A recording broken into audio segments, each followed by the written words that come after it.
Hello friends, welcome back. Last lecture में capital gain का revision start किया था।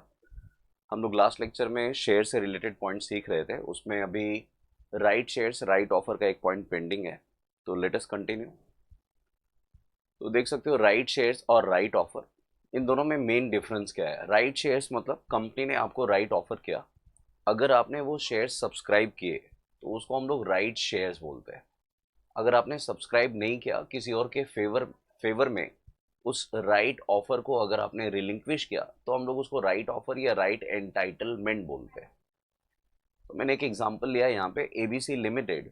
एबीसी लिमिटेड ने राइट ऑफर किया 15 मार्च 22 को, 1000 शेयर्स एट 100 पर शेयर। मतलब एबीसी लिमिटेड अपने शेयर होल्डर को बोल रही है कि 1000 शेयर्स हम लोग 100 के हिसाब से आपको बेचना चाह रहे हैं, है ना, राइट ऑफर कर रहे हैं। तो राइट ऑफर आपने सीखा होगा, कंपनी अपने एग्जिस्टिंग शेयर होल्डर को ऑफर करती है एट अ डिस्काउंटेड प्राइस। तो कंपनी ने 1000 शेयर्स का ऑफर किया है 100 रुपीज पर शेयर के हिसाब से 15 मार्च को। और किसको ऑफर किया? शेयर होल्डर को ऑफर किया। शेयर होल्डर ने उसमें से रिलिंक्विश किया 400 के राइट ऑफर, है ना। रिलिंक्विश कर दिया किसके फेवर में? नॉन शेयर होल्डर के फेवर में। समझो कंपनी का मैं शेयर होल्डर हूँ और मैं मेरे फ्रेंड को, है ना, ये मेरे फ्रेंड के फेवर में राइट ऑफर को रिलिंक्विश कर रहा हूँ। तो रिलिंक्विशमेंट क्या होता है? It is nothing but it is a sacrifice, है ना, गिव अप करना, डिसोन करना। लेकिन ये सेक्रीफाइस विदाउट कंसिडरेशन नहीं है। मैं यहाँ पे अपने फ्रेंड से कंसिडरेशन चार्ज कर रहा हूँ। I am charging for the amount of the right offer which I am रिलिंक्विशिंग in favour of my friend. तो फ्रेंड से मैं पैसे ले रहा हूँ। रिलिंक्विशमेंट का, रिनाउंसमेंट का वो अमाउंट सेलिंग प्राइस कहलाएगा।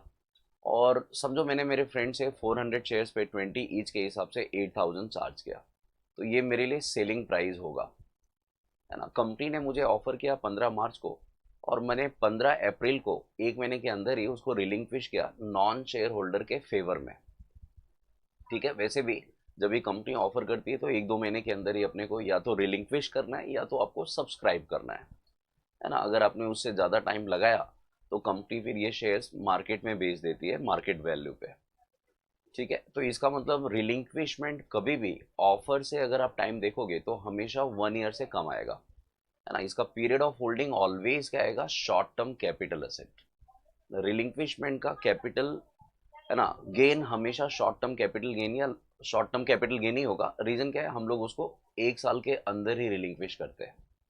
कॉस्ट प्राइस मैंने नील लिखा है। देखो, मैंने किसी को कुछ पैसे दिए नहीं। कंपनी ने मुझे ऑफर किया था 15 मार्च को। कंपनी ने मुझे बोला आपको अगर शेयर खरीदना है तो 100 रुपीज़ में परचेज कर सकते हो। लेकिन मैंने ये शेयर परचेज नहीं किया।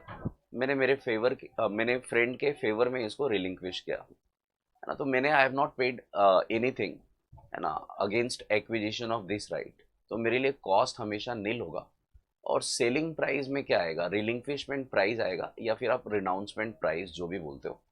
तो वो मेरे लिए 8000 है। तो मतलब पूरा 8000 पे शॉर्ट टर्म कैपिटल गेन का मुझे टैक्स देना पड़ेगा।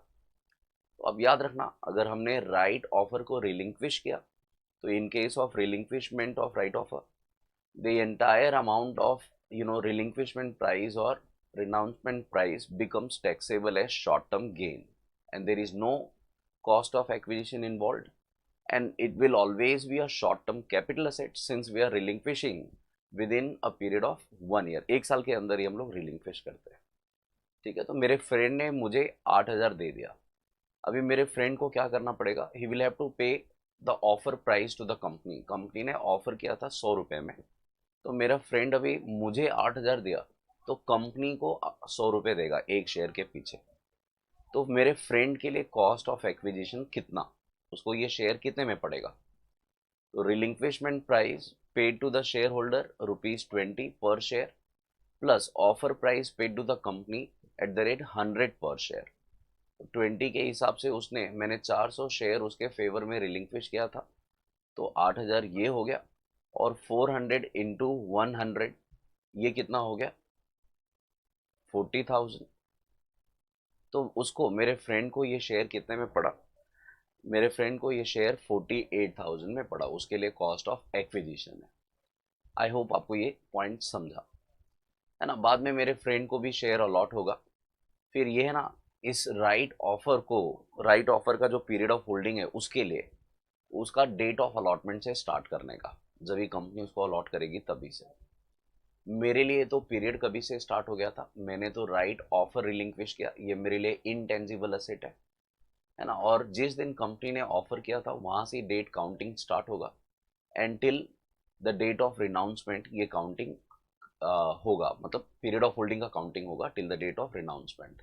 तो 15 मार्च से 15 अप्रैल मैंने आपको बताया ये हमेशा शॉर्ट टर्म ही होता है, और कॉस्ट ऑफ एक्विजिशन नील होगा, जो भी रिनाउंसमेंट प्राइस है वो मेरे लिए टैक्सेबल हो जाएगा।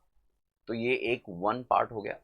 सेकेंड पार्ट देख लो, मैं शेयर होल्डर हूँ, मैंने I have paid for 600 shares, मतलब 600 शेयर मैं खुद खरीद रहा हूँ, 400 तो मैंने रिलिंक्विश किया, बैलेंस रिमेनिंग 600 शेयर्स के लिए मैं सब्सक्राइब कर रहा हूँ, therefore I am paying 100 per share के हिसाब से ऑन 15th ऑफ अप्रैल 22, 15 अप्रैल 22 को मैं 100 के हिसाब से कंपनी को पे कर रहा हूँ। ठीक है, ये ऑफर प्राइस है। बाद में जब ये शेयर मुझे अलॉट हो जाएगा तो ये फिजिकल फॉर्म में मुझे मिलेगा, मेरे लिए राइट शेयर्स है दोस्तों। अभी इस शेयर्स को मैं कब बेचूंगा वो मेरे ऊपर है, अगर इसको मैंने 1 साल के बाद बेचा है ना, समझो लिस्टेड शेयर्स है, if I am selling it after 1 year period of holding तो लॉन्ग टर्म हो जाएगा, 1 साल के अंदर बेचा तो शॉर्ट टर्म। अगर ये अनलिस्टेड शेयर है ना, तो हम लोग अनलिस्टेड में 2 साल का पीरियड ऑफ होल्डिंग देखते हैं। तो राइट ऑफर वो जो इंटेंजिबल फॉर्म में था, जो आपने रिलिंक्विश किया, और राइट शेयर्स वो जो आपने परचेज किया है ना, you have paid for it. इसका डेट ऑफ अलॉटमेंट स्टार्ट होगा दोस्तों, डेट ऑफ है ना, मतलब डेट ऑफ एक्विजिशन स्टार्ट होगा डेट ऑफ अलॉटमेंट से, जब भी कंपनी मुझे अलॉट करेगी तभी से मैं इसका पीरियड ऑफ होल्डिंग काउंट करूंगा, एंड इट विल कंटिन्यू है ना till the shares are sold by me. तो डेट ऑफ अलॉटमेंट से डेट ऑफ सेल तक काउंट करने का, ये लॉन्ग टर्म भी हो सकता है, शॉर्ट टर्म भी हो सकता है। इसका कॉस्ट ऑफ एक्विजिशन मेरे लिए कितना, तो मेरे लिए 100 रुपये, मतलब ये ऑफर प्राइस। ठीक है, तो बस इसमें इतना ही था, इसका एग्जाम्पल देख लेते हैं।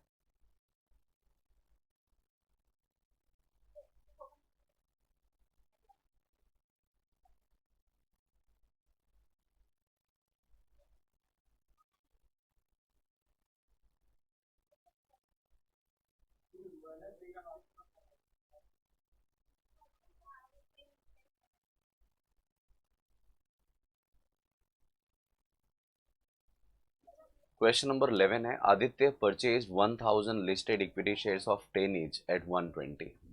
10 रुपए का शेयर हमने 120 में खरीदा, मतलब ये मेरे लिए कॉस्ट ऑफ एक्विजिशन है, फ्रॉम अ ब्रोकर से खरीदा। तो मैंने आपको बताया था ब्रोकर से अगर शेयर खरीदते तो सेम डे से काउंटिंग स्टार्ट होगा, date of brokers purchase contract note which is 5th of April 2004।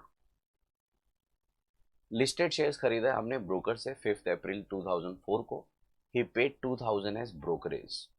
तो देखो 2000 मैंने लमसम ब्रोकरेज पे किया है ना, 1000 शेयर्स का 120 के हिसाब से मेरे को 1,20,000 पड़ा, प्लस 2000 मैंने ब्रोकरेज दिया है, मतलब इसका कॉस्ट ऑफ एक्विजिशन 1,22,000 हो गया। ठीक है, इंक्लूडिंग ब्रोकरेज, पर शेयर अगर मैं बोलूं तो 122 का शेयर पड़ा। These shares were allotted to him on 6 May 4, 6 May 4 को शेयर्स अलॉट हुए। तो डेट ऑफ अलॉटमेंट से काउंटिंग नहीं करना है, if I am buying it from broker the period of holding shall start from the same date, तो 5th of April. On 2nd March 22, he was also given a right to acquire 1000 right shares. 2nd March 22 को company ने 1000 right shares का offer किया at 60 per share, मतलब if I want to subscribe for this shares I have to pay 60 per share. ठीक है, he acquired 50% of the right shares, मतलब 1000 का 50%, 500 मैंने खुद खरीद लिया, 500 राइट शेयर्स, तो मुझे कितना देना पड़ेगा 60 रुपीज के हिसाब से, मतलब कितना होता है 30,000। ठीक है, ये मुझे पे करना पड़ेगा, ये मेरे लिए कॉस्ट प्राइस हो जाएगा, and sold the balance 50% of the right to his friend mister Vinayak. और आदित्य ने अपने फ्रेंड विनायक को बाद में 50% बेच दिया फॉर अ सम ऑफ 45,000। तो 45,000 क्या है, सेलिंग प्राइस, FVOC। किसका सेलिंग प्राइस है दोस्तों, तो राइट शेयर्स को हमने क्या किया, राइट ऑफर को हमने रिलिंक्विश किया, फ्रेंड के फेवर में ट्रांसफर किया, रिनाउंस किया, तो ये 45,000 हो गया रिनाउंसमेंट का सेलिंग प्राइस। कॉस्ट प्राइस क्या रहेगा, कॉस्ट प्राइस तो निल, मैंने कंपनी को कुछ दिए नहीं, है ना। और ये 45,000 पूरा का पूरा शॉर्ट टर्म कैपिटल गेन में जाएगा मेरे लिए, ठीक है। और Vinayak will have to pay offer price to the company, company ने ऑफर किया था 60 रुपीज, तो विनायक विल हैव टू पे कितना, 500 इंटू 60, 30,000 उसको कंपनी को भी देना है। तो for Vinayak the total cost of acquisition for these shares will be 45,000 plus 30,000, 30,000 offer price, 45,000 relinquishment price, और मेरे लिए सेलिंग प्राइस कितना, 45,000, ठीक है। आगे क्या लिखा है, और ये सब कभी हुआ ऑन 3 अप्रैल 22, है ना। कंपनी ने 2 मार्च को ऑफर किया था, 3 अप्रैल को मैंने 500 शेयर्स के लिए पैसे दे दिए, और बाकी का 500 जो शेयर्स था, राइट ऑफर था, उसको रिलिंक्विश किया, मतलब next month, very next month. तो ये शॉर्ट टर्म कैपिटल गेन जो रिलिंक्विश किया वो हमेशा शॉर्ट टर्म होगा, और सेलिंग प्राइस ही इसका कैपिटल गेन होगा which is 45,000। The right shares were allotted to him on 20 April 22। अभी जो शेयर्स मैंने खरीदा 500 at 60, वो मुझे अलॉट हुआ 20 अप्रैल को, तो इसका काउंटिंग भी 20 अप्रैल से चालू हो जाएगा, ठीक है। All the shares held by him were sold to his another friend Suraj. जो भी शेयर इसके पास थे, अभी आदित्य के पास देखो ओरिजिनल शेयर्स 1000 थे, 1000 ओरिजिनल शेयर्स था, और ये 122 के हिसाब से खरीदा था, कभी 5 अप्रैल 4 को, तो इसका पीरियड ऑफ होल्डिंग 5 अप्रैल 4 से चालू।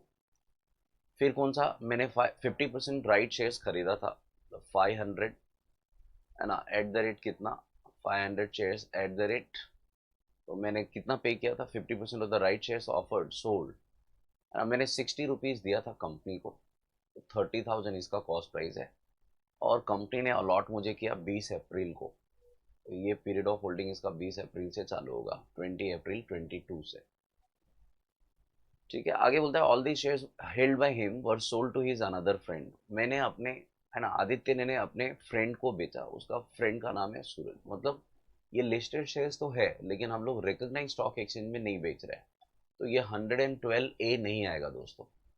112A कब आता है, when the listed shares are sold on a recognised stock exchange and subject to STT होगा तो ही। तो इसने सिक्योरिटी ट्रांजैक्शन टैक्स तो पे किया ही नहीं, है ना, because he is not selling it on recognized stock exchange and therefore 112A will not be applied। ऐसे केस में 112 के हिसाब से कैलकुलेशन करना है, 12A को इग्नोर करना है। अब 112 में 31 Jan 18 का फेयर मार्केट वैल्यू इररिलेवेंट होता है, वो हम लोग नहीं देखते।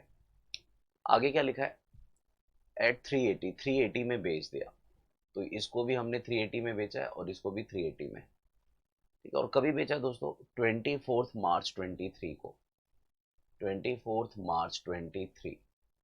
तो देखो ये वाला 5 अप्रैल वाला शेयर आपके लिए लॉन्ग टर्म होगा, आप उसको इंडेक्स कर देना 2004 वाला, और ये 20 अप्रैल 22 वाला आपने 24 मार्च 23 को बेचा है, तो इसका पूरा 1 साल, है ना, कंप्लीट नहीं हुआ। अप्रैल का था, 20 अप्रैल का था, 1 साल कंप्लीट होता है 19 अप्रैल को, तो 1 साल तो कंप्लीट नहीं हुआ, हमने मार्च में ही बेच दिया, तो ये वाला शॉर्ट टर्म आएगा, और कितने में बेचा है, 380 में, ठीक है। तो मेरे लिए 3 कैपिटल गेन हो गया, है ना। पहला ओरिजिनल शेयर्स का, जो मेरे पास ओरिजिनली था, कितना, 1000 एट द रेट कितना, 380 मैंने बेचा है, 1000 इंटू 380, तो 380 ये हो गया, है ना, 380,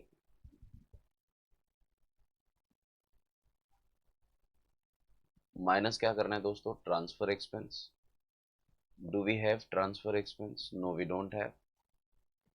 सेलिंग एक्सपेंस में कुछ दिया नहीं है, तो 380 नेट कंसिडरेशन आ गया, लेस क्या करना है, इंडेक्स्ड कॉस्ट ऑफ एक्विजिशन, क्योंकि 112 एप्लीकेबल है, less indexed cost of acquisition 122 था, 1000 इंटू 122 इंटू इस साल का इंडेक्स बेचा आपने 22-23 में, तो 331 डिवाइड बाय, ये कभी का है, तो 2004-5 का, ठीक है, 2004-5 का 113, देख लेते हैं इंडेक्स,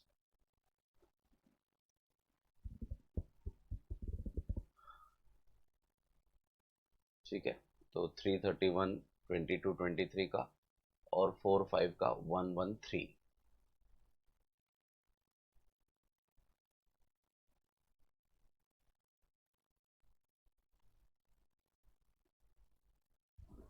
ठीक है, 1,22,000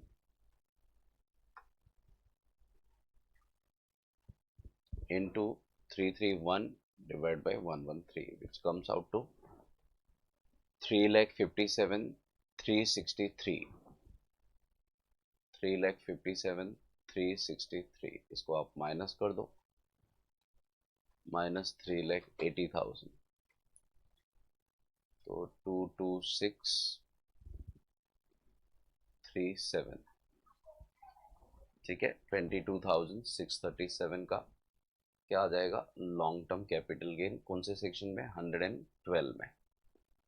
ठीक है, 112 होता तो हम लोग इंडेक्स करते नहीं, ये ओरिजिनल शेयर्स हो गया।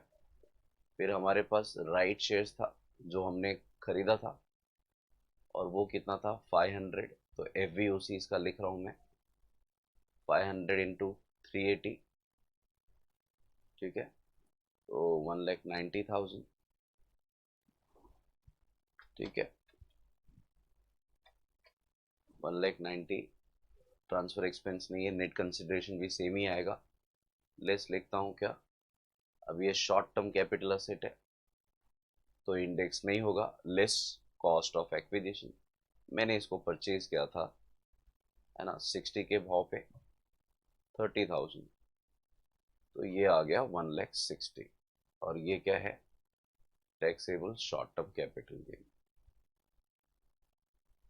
ठीक है, आई होप आपको ये पॉइंट समझा।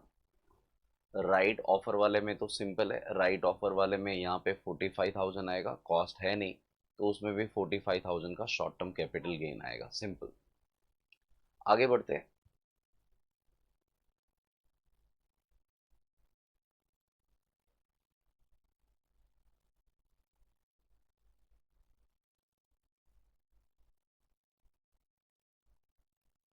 तो ये शेयर से रिलेटेड पॉइंट अपना खत्म। ठीक है, इसमें एक है, ये भी मैंने आपको बताया था लास्ट टाइम, 50 CA सेक्शन ये बोलता है अगर अनलिस्टेड शेयर है उसको आपने बेचा तो एक्चुअल सेलिंग प्राइस को कंपेयर करना है किसके साथ, fair market value as on the date of transfer. Transfer date को जो भी फेयर मार्केट वैल्यू होगा उसके साथ, और दोनों में से जो हायर आएगा वो सेलिंग प्राइस काउंट होगा। This section applies only if the shares are held as capital asset and not stock in trade. Stock in trade नहीं होना चाहिए आपके लिए, कैपिटल असेट होना चाहिए। ठीक है, तो आगे बढ़ते हैं।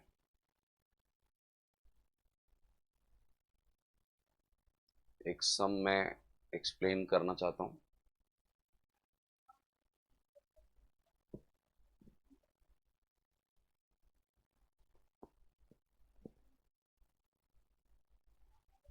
क्वेश्चन नंबर 10,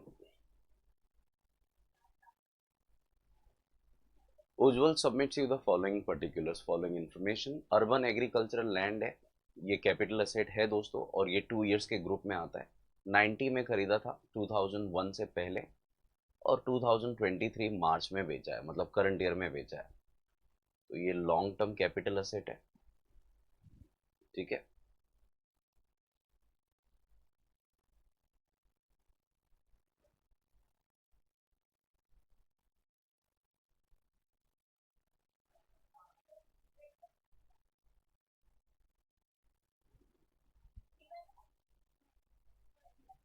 तो ये लॉन्ग टर्म कैपिटल असेट है। क्या करना है, इंडेक्स करना है। अभी 2001 से पहले का है तो फेयर मार्केट वैल्यू भी देखना है।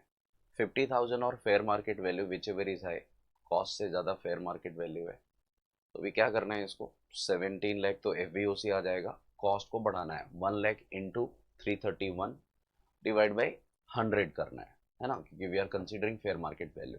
और आप एक पॉइंट याद रखना, ये अर्बन एग्रीकल्चरल लैंड है, लैंड एंड बिल्डिंग में फेयर मार्केट वैल्यू और स्टैम्प ड्यूटी वैल्यू भी देखते हैं हम लोग, है ना। As on 2001 fair market value और स्टैम्प ड्यूटी वैल्यू दोनों में से जो भी लोअर आएगा वो हम लोग कंसीडर करते हैं। तो यहाँ पे तो वैसे स्टैम्प ड्यूटी वैल्यू दिया नहीं है, फिर दोनों में से जो भी लोअर आएगा उसको एक्चुअल कॉस्ट से कंपेयर करते हैं, फिर हायर लेते हैं। ठीक है, तो मेरे केस में 1 लाख फेयर मार्केट वैल्यू ज़्यादा है, इसको मैं इंडेक्स करूँगा 1 लाख इंटू 331 डिवाइड बाई 100। ठीक है, तो कितना आएगा 3,31,000, इसमें से माइनस कर देना balance amount capital gain, long term capital gain. Next point लिखा है डिवेंचर लिस्टेड है। लिस्टेड डिवेंचर के लिए दोस्तों हम लोग 1 ईयर का टाइम देखते हैं।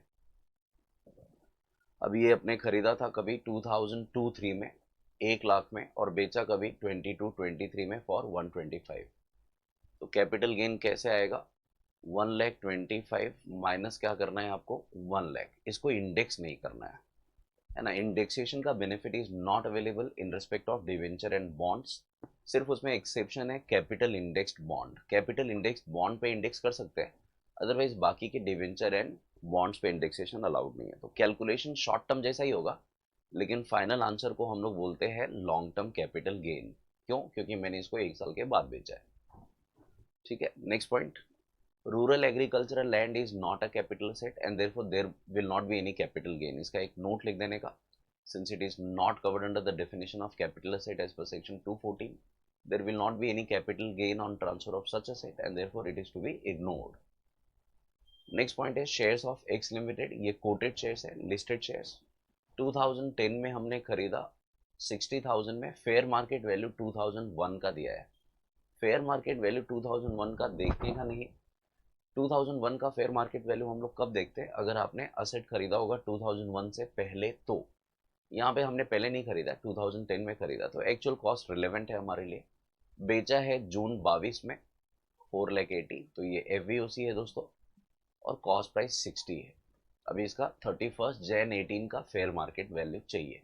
कहाँ पे बेचा कुछ बताया नहीं, हम लोग बाय डिफॉल्ट अज्यूम कर रहे हैं कि स्टॉक एक्सचेंज में बेचा होगा। यहाँ पे नोट में लिखा हुआ है इन्फॉर्मेशन में, shares of x limited were sold on Mumbai Stock Exchange and shares of Y Limited sold to his friend Dhaval.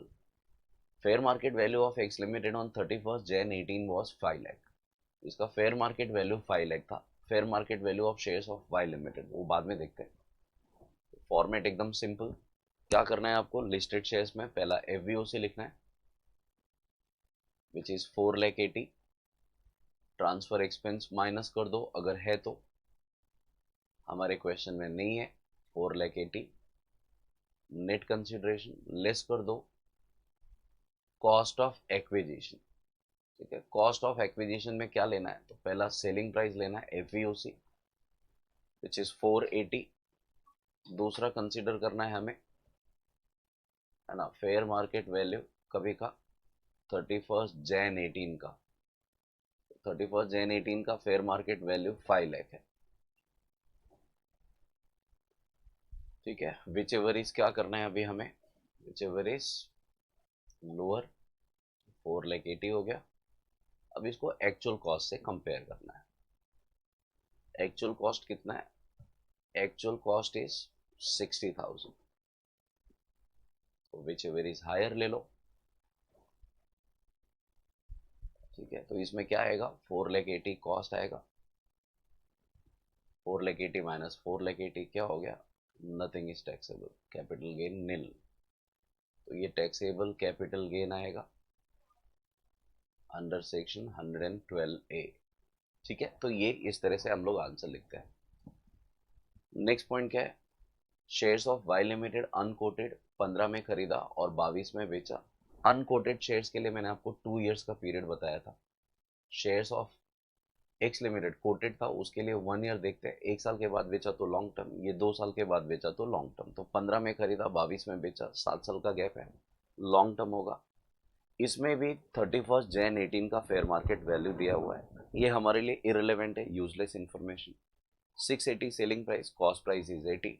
अब इसको इंडेक्स कर दो। इंडेक्स कैसे करोगे, 15-16 का, है ना। पहली बात तो अनकोटेड शेयर हमने बेचा, तो इसके ऊपर 112 आएगा, 112A नहीं आएगा। क्वेश्चन में क्या लिखा था, shares of Y limited sold to his friend Dhaval and fair market value of these shares on of Y limited on the date of sale was 7 lakh. तो अभी अभी मैंने आपको बताया इसमें सेक्शन 50CA एप्लीकेबल होता है, और 50CA बोलता है विच एवर इज हायर ले लो। तो FVOC 7 लाख आएगा, और कॉस्ट प्राइस तो 80,000 है ही, इसको इंडेक्स कर देना इंटू 331 डिवाइड बाई 15-16 का इंडेक्स। ठीक है, तो इस तरह से इसका भी answer.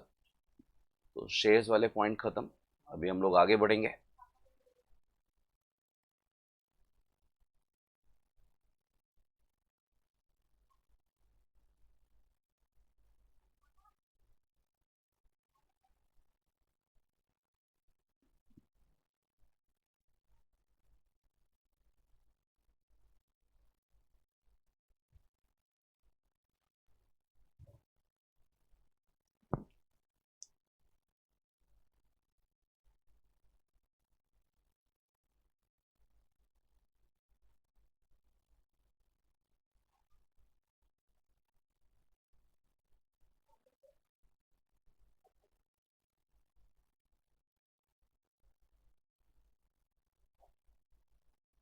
Determination of fair market value लिखा है दोस्तों, सेक्शन 11 यूए। ये अपने सिलेबस में नहीं है, बेसिक नॉलेज के लिए ये डाला है पॉइंट।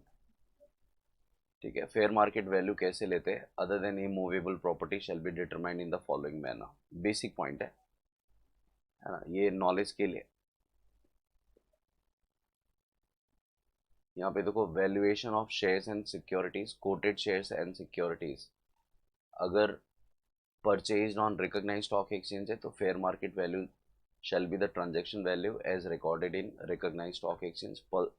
परचेज एल्सवेयर होगा तो देखना पड़ेगा इफ देर इज ट्रेडिंग और नो ट्रेडिंग वगैरह, है ना, उसके हिसाब से हम लोग प्राइस डिसाइड करते हैं। अनकोटेड शेयर्स, ये वाला पॉइंट, कोटेड शेयर्स वाला पॉइंट आपको याद रखना चाहिए।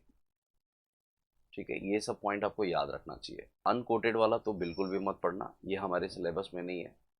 ठीक है, it is just only for the sake of knowledge. आगे बढ़ता हूँ। तो देखो, सेल हो गया अपना, एक्सचेंज हो गया, सेल एक्सचेंज रिलिंक्विशमेंट हो गया। उसके बाद पॉइंट है एक्सटिंग्विशमेंट का, है ना। एक्सटिंग्विशमेंट मतलब हमारा समझो कैपिटल असेट है और उसमें हमारा ओनरशिप एक्सटिंग्विश हो रहा है, ओनरशिप का राइट एक्सटिंग्विश हो रहा है। मतलब पहले आप ओनर थे, now you are no more the owner of the property. For example समझो कोई पार्टनरशिप फर्म है, उसमें आप पार्टनर बनना चाहते हो, तो पहले आपके नाम पे असेट था, वो असेट आपने पार्टनरशिप फॉर्म के नाम पे ट्रांसफर किया। तो असेट पहले भी था, असेट अभी भी है। पहले आप ओनर थे, अभी आप ओनर नहीं हो, तो आपका राइट, आपका टाइटल उसमें एक्सटिंग्विश हो गया। तो भी गवर्नमेंट इसको ट्रांसफर समझता है और ऐसे केस में भी आपसे टैक्स लेता है। तो in case of a admission of a partner, section 45(3) applicable है ना। एडमिशन के केस में अगर if the new partner is bringing in certain asset, capital asset, then new partner will have to pay the tax because he was earlier owner and now after extinguishment of his right he is no more the owner।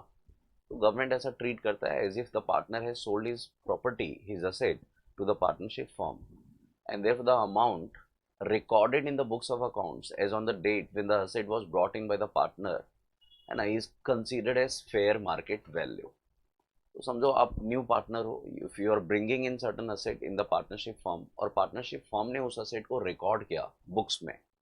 For example आपने कोई asset खरीदा था, building खरीदा था और वो 10 लाख का खरीदा था। कभी खरीदा था, समझो 4-5 में, और इस साल 22-23 में आपने क्या किया, किसी पार्टनरशिप फॉर्म में इसको कैपिटल बोल के कंट्रीब्यूट कर दिया, तभी इसका फेयर मार्केट वैल्यू था एग्जाम्पल के लिए समझो 30 लैक्स, लेकिन अमाउंट रिकॉर्ड हुआ, अमाउंट रिकॉर्डेड इज से 50 लैक्स। एंट्री क्या मारते, entry partnership, partnership firm entry मारेगी building account debit to new partners capital account, है ना। They will record it at 50 lakhs. तो भी टैक्स किस पे लगेगा, तो गवर्नमेंट बोलता है हम लोग न्यू पार्टनर से टैक्स लेंगे क्योंकि न्यू पार्टनर ने अपना राइट एक्सटिंग्विश किया। हम लोग ऐसा समझेंगे new partner has received consideration for the amount which was recorded in the books and the amount recorded, amount capital account is credited with 50 lakhs. तो इसका एफवीओसी दोस्तों 50 लैक्स हो जाएगा और माइनस कॉस्ट ऑफ एक्विजिशन आपको लिखना है, इंडेक्स कॉस्ट ऑफ एक्विजिशन जो भी खरीदा था जितने में भी। यहाँ पे point to be noted is fair market value, it should be ignored. Fair market value का कोई रिलेवेंस नहीं है, सारे future benefit depends on the amount recorded and therefore the amount recorded is counted as fair market full value of consideration. बस इसमें इतना ही याद रखना है। दूसरा एक केस है दोस्तों डिसोल्यूशन ऑफ पार्टनरशिप फॉर्म का, डिसोल्यूशन ऑफ पार्टनरशिप फॉर्म, जिसमें पार्टनरशिप फॉर्म अपने असेट किसको देती है, पार्टनर्स को, है ना, अपने असेट देती है, कैश देती है पार्टनर्स को, है ना। तो समझो ऑन डिसोल्यूशन अगर पार्टनरशिप फॉर्म ने आपको असेट दिया तो टैक्स देगा कौन, तो पार्टनरशिप फॉर्म टैक्स देगा क्योंकि असेट पार्टनरशिप फॉर्म का था। पार्टनरशिप फॉर्म के लिए सेक्शन 49(4) एप्लीकेबल होता है और ये अपने सिलेबस में नहीं है। इनफैक्ट ये लास्ट ईयर तक था, लेकिन एक अमेंडमेंट आने के बाद इसको सिलेबस से एक्सक्लूड कर दिया। ठीक है, तो डिसोल्यूशन वाला पॉइंट आपको नहीं याद रखना है। ठीक है, मॉड्यूल वगैरह में कवर नहीं है, it is out of syllabus. 49(4) के बाद अभी मैं नेक्स्ट पॉइंट बता रहा हूँ। सबसे पहला तो मैंने आपको क्या बताया, सेल ऑफ कैपिटल असेट, जिसमें कैश सेल्स, क्रेडिट सेल्स आता है, barter exchange, asset for asset, इसमें भी कैपिटल गेन का टैक्स आएगा, रिलिंक्विशमेंट मैंने बताया, जहाँ पे एक एग्जांपल मैंने लिया किसका, राइट ऑफर का, रिलिंक्विशमेंट और रिनाउंसमेंट वॉट एवर यू से इट टू बी। दूसरा क्या है, एक्सटिंग्विशमेंट, जहाँ पे आपका ओनरशिप का राइट खत्म हो रहा है in a partnership firm, in a asset which you are otherwise transferring it as capital contribution to the firm। तो एक्सटिंग्विशमेंट के केस में भी आपको टैक्स देना पड़ेगा। Sale, exchange, relinquishment, extinguishment. अभी नेक्स्ट कन्वर्जन और कंपलसरी एक्विजिशन देखते हैं। तो दोस्तों यहाँ पे मैंने लिखा है conversion of capital asset into stock in trade, section 45(2) of the income tax act. समझो आपके पास कैपिटल असेट है, फॉर एग्जांपल आपके पास गोल्ड है और आपने उस गोल्ड को कन्वर्ट किया स्टॉक इन ट्रेड में, मतलब आपने ज्वेलरी का बिजनेस चालू कर दिया।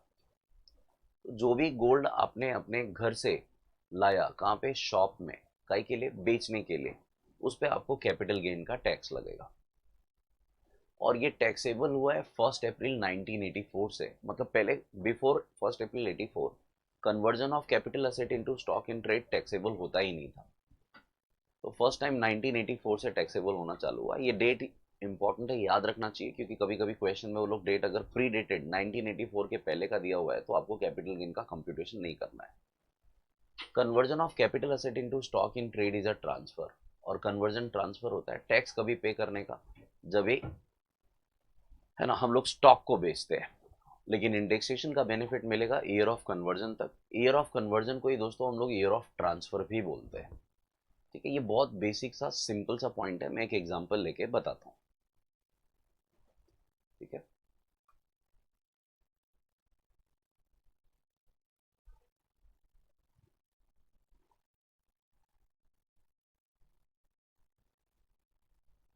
समझो हम लोगों ने एक असेट खरीदा।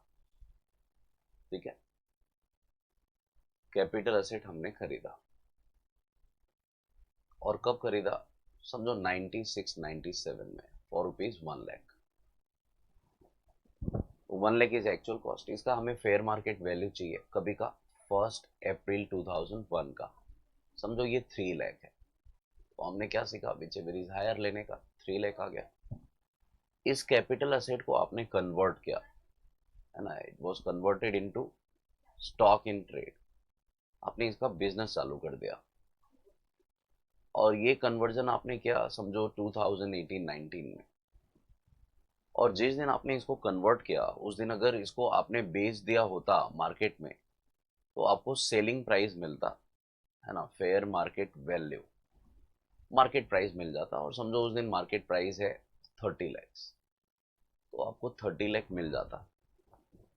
लेकिन ये सेल नहीं हो पाया इमीडिएटली, कस्टमर कोई आया नहीं, और बाद में अल्टीमेटली सेल कब हुआ, समझो करंट प्रीवियस ईयर में सेल हो गया, अभी इस साल सेल हुआ। तो अब अगर हम लोग बेचेंगे तो हम लोग बोलेंगे stock in trade is sold, stock बेच दिया। कभी बेचा, 22-23 में बेचा, और अभी स्टॉक इन ट्रेड हमने बेचा है, तो कितने में बेचा है, तो समझो एग्जांपल के लिए मैंने इसको बेचा 35 लाख में। ठीक है, तो जब पहले 1984 से पहले जब टैक्स नहीं लगता था, तो पब्लिक क्या करती थी, पब्लिक बोलती थी भाई स्टॉक हमने 30 लाख में जब लेके आए बिजनेस में, तो वो लोग 30 लाख पे एंट्री मारते थे, stock account debit to capital 30 lakh दिखाते थे, बेचते थे 35 लाख, तो इसका जो डिफरेंस था 5 लाख का, उसके ऊपर इनकम फ्रॉम बिजनेस का टैक्स देते थे, क्योंकि स्टॉक बेचा है। हाँ, तो the amount of profit which we realise on stock is an income from business, क्योंकि ये बिजनेस एक्टिविटी है। अब इसमें हमने क्या किया, हम लोगों ने कैपिटल गेन के टैक्स को छुपा दिया, उस पर हमने टैक्स दिया ही नहीं। गवर्नमेंट क्या बोलता है कि अगर आप कोई कैपिटल असेट को स्टॉक में कन्वर्ट करते हो, तो उस पे कैपिटल गेन का टैक्स आपको देना पड़ेगा। क्यों, क्योंकि unless you know bring in your capital asset, you will not be able to sell it as stock in trade. तो पहले आपने असेट को स्टॉक में कन्वर्ट किया, तो गवर्नमेंट ऐसा ट्रीट करता है कि जैसे कन्वर्जन हुआ वैसे ही आपने क्या किया, कैपिटल असेट को बेचा। तो कैपिटल असेट को कितने में बेचा, 30 लाख में। तो 3 लाख और 30 लाख का जो डिफरेंस है, उस पर कैपिटल गेन का टैक्स आपको देना पड़ेगा। ऑफ कोर्स इंडेक्सेशन वगैरह होगा अगर ये लॉन्ग टर्म है तो। ठीक है, तो गवर्नमेंट बोलता है जिस दिन कैपिटल असेट को कन्वर्ट किया स्टॉक इन ट्रेड में, हम लोग उसको ईयर ऑफ ट्रांसफर समझेंगे, हम लोग समझेंगे कि आपने बेचा है द ट्रांसफर ईयर इज 18-19, तो 18-19 में आपको टैक्स देना चाहिए। लेकिन 18-19 में दोस्तों हम लोग टैक्स दे नहीं सकते। रीजन क्या है? हमारे पास पैसे नहीं आए। गवर्नमेंट क्या बोलता है कि भाई आपने कन्वर्ट तो किया, ट्रांसफर तो हुआ, but since you have not realise anything in cash, you will not be able to pay the tax. तो गवर्नमेंट बोलता है आप टैक्स पेमेंट को डिफर करो, लेट करो, डिले करो। You pay the tax when the stock in trade is sold and you realise certain amount in cash. जब आपको पैसे मिलेंगे तभी टैक्स दे दो। तो पैसा कभी मिल रहा है 22-23 में, तो टैक्स भी 22-23 में दे दो। ठीक है। तो हम लोग कैलकुलेशन, कैपिटल गेन का कैलकुलेशन कब करेंगे? जब स्टॉक बेचेंगे, मतलब 22-23 में ही आपको कैपिटल गेन का टैक्स देना पड़ेगा। और 22-23 में स्टॉक बेचा है तो इनकम फ्रॉम बिजनेस का भी टैक्स देना पड़ेगा। ये दोनों टैक्स लायबिलिटी अराइज होगा in the year in which stock in trade is sold, that you have to keep in mind. लेकिन याद रखना कैपिटल गेन का है ना ट्रांसफर पहले ही हो चुका था। कभी हो चुका था? 18-19 में, है ना, इन the year in which the capital asset was converted into stock in trade. तो जब कैपिटल गेन का कैलकुलेशन आप करोगे, भले ही आप कैलकुलेशन कर रहे हो 22-23 में, मतलब टैक्स पे कर रहे हो 22-23 में, लेकिन transfer year will be considered as 18-19। इसका मतलब क्या? अभी एफवीओसी में मैं क्या ले लूंगा? फेयर मार्केट वैल्यू, है ना, fair market value on the date of conversion which is 30 lakhs. अब क्या करूंगा मैं? लेस, अगर ये लॉन्ग टर्म, अच्छा लॉन्ग टर्म शॉर्ट टर्म का कैलकुलेशन कहाँ से करना है? From the date of purchase to the date of conversion, है ना, क्योंकि कन्वर्जन के बाद कैपिटल असेट नहीं था, तो यहाँ से यहाँ तक काउंट करना है। और ये लॉन्ग टर्म असेट है दोस्तों, है ना। तो लॉन्ग टर्म में तो आप इंडेक्स करो, indexed cost of acquisition, cost is 3 lakh, into क्या करना है? करंट ईयर का इंडेक्स। तो करंट ईयर में 18-19 का इंडेक्स आपको लेना है, क्योंकि transfer year is the current year in which the asset was converted.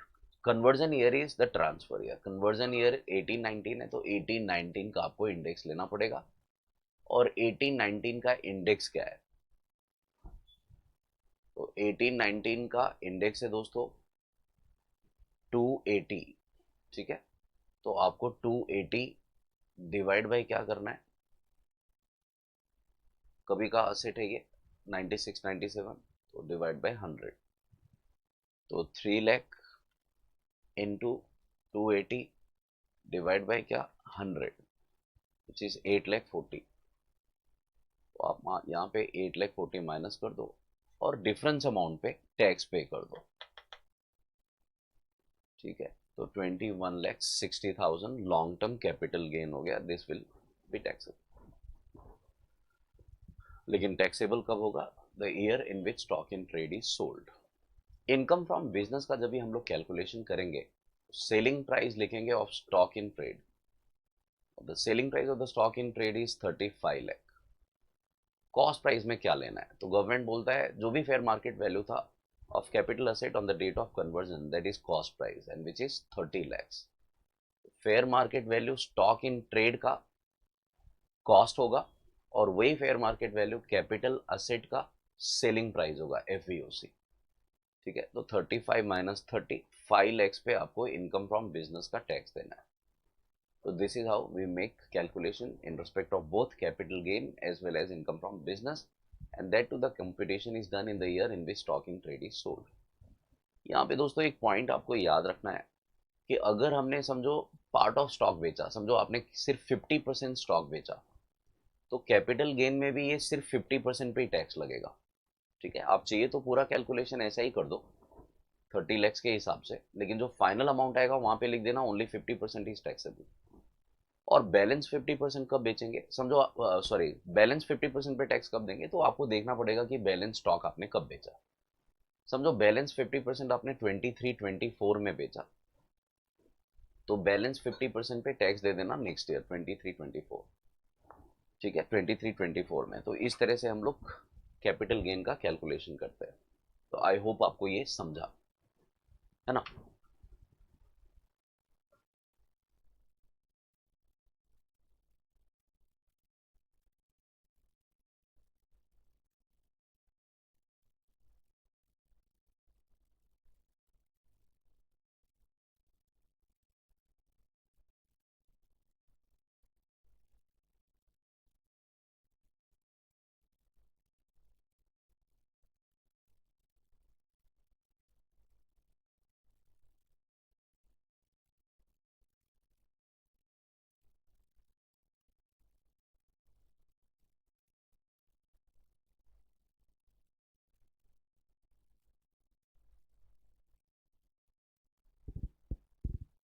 तो फ्रेंड्स मैं वापस एक एग्जांपल लेके बताता हूँ। समझो जैसे 2004-5 में आपने कोई कैपिटल एसेट खरीदा और उसका कॉस्ट ऑफ एक्विजिशन से 4 लाख है।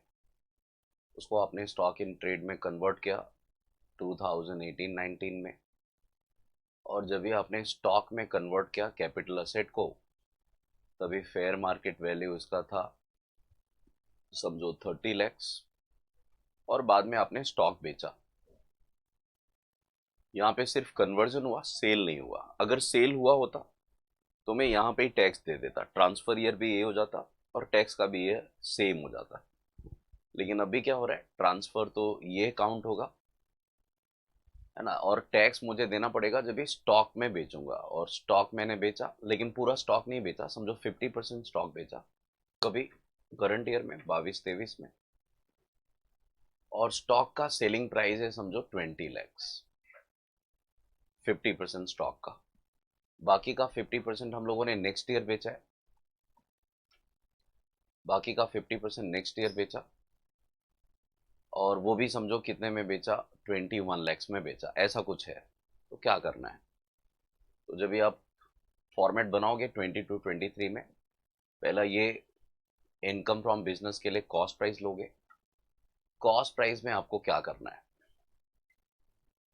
तो कॉस्ट प्राइस में दोस्तों आपको लेना है फेयर मार्केट वैल्यू। अभी 50% स्टॉक बेचा है तो इसका भी 50% कर देना, तो 30 का 50 15, मतलब आपको यहाँ पे 5 पे टैक्स लगेगा एज इनकम फ्रॉम बिजनेस। और बाकी का 50% आपने नेक्स्ट ईयर बेचा है, तो यहाँ पे भी आपको क्या करना है, कॉस्ट प्राइस लेना है 50%, विच इज 15। ठीक है, तो यहाँ पे आपको 6 पे टैक्स देना है एज इनकम फ्रॉम बिजनेस। ये कभी आपने बेचा 23-24 में।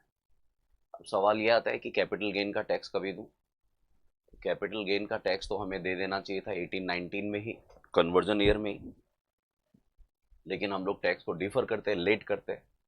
हम लोग टैक्स पे करते हैं in the year in which stock in trade is sold. Calculation computation में एफवीओसी आप लिखो, which is 30 lakhs, fair market value on the date of conversion, less लिख दो इंडेक्स्ड कॉस्ट ऑफ एक्विजिशन। ठीक है, अब ये 4 लाख को इंडेक्स कर दो दोस्तों, 4 लाख इंटू 18-19 का इंडेक्स डिवाइड बाय 4-5 का इंडेक्स, 18-19 एंड 4-5, है ना। देख लेते हैं, 18-19 का 280 और 4-5 का 113। ठीक है, तो 4 लाख इंटू 280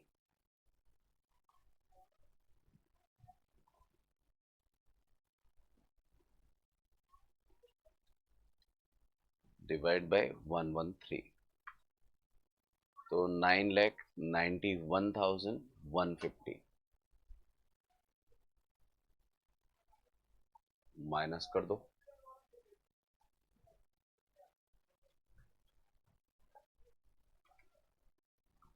तो कितना हो गया, 20 lakhs 8,850।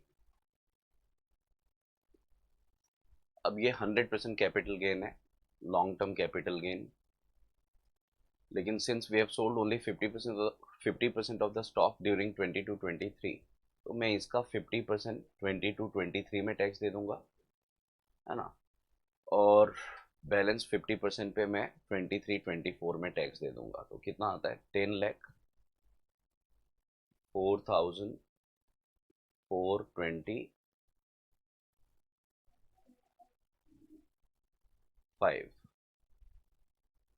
ठीक है, 10,04,425।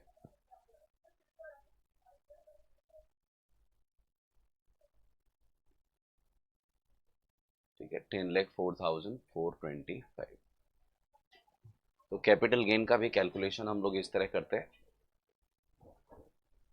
ठीक है, तो कैपिटल गेन का टैक्स 100% नहीं देना है, जैसे जैसे स्टॉक सेल होगा वैसे वैसे टैक्स पे करना है, बस खत्म, दैट्स इट। छोटा सा पॉइंट था ये, उसके पॉइंट्स उसके थियरी लिखे हुए, आप देख लेना। Next point, conversion of stock in trade into capital asset. अगर स्टॉक इन ट्रेड को कैपिटल असेट में कन्वर्ट किया तो क्या ट्रीटमेंट क्या होगा? ठीक है,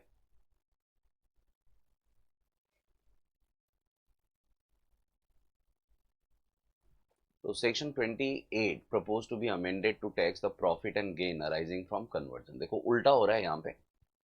नॉर्मली क्या होता था, पहले हम लोग असेट को कन्वर्ट करते थे स्टॉक इन ट्रेड में तो कैपिटल गेन का टैक्स देते थे। अभी स्टॉक को अगर आपने कैपिटल असेट में कन्वर्ट किया, स्टॉक इन ट्रेड को कैपिटल असेट में कन्वर्ट किया, तो आपको इनकम फ्रॉम बिजनेस का टैक्स देना पड़ेगा। Section 28 income from business.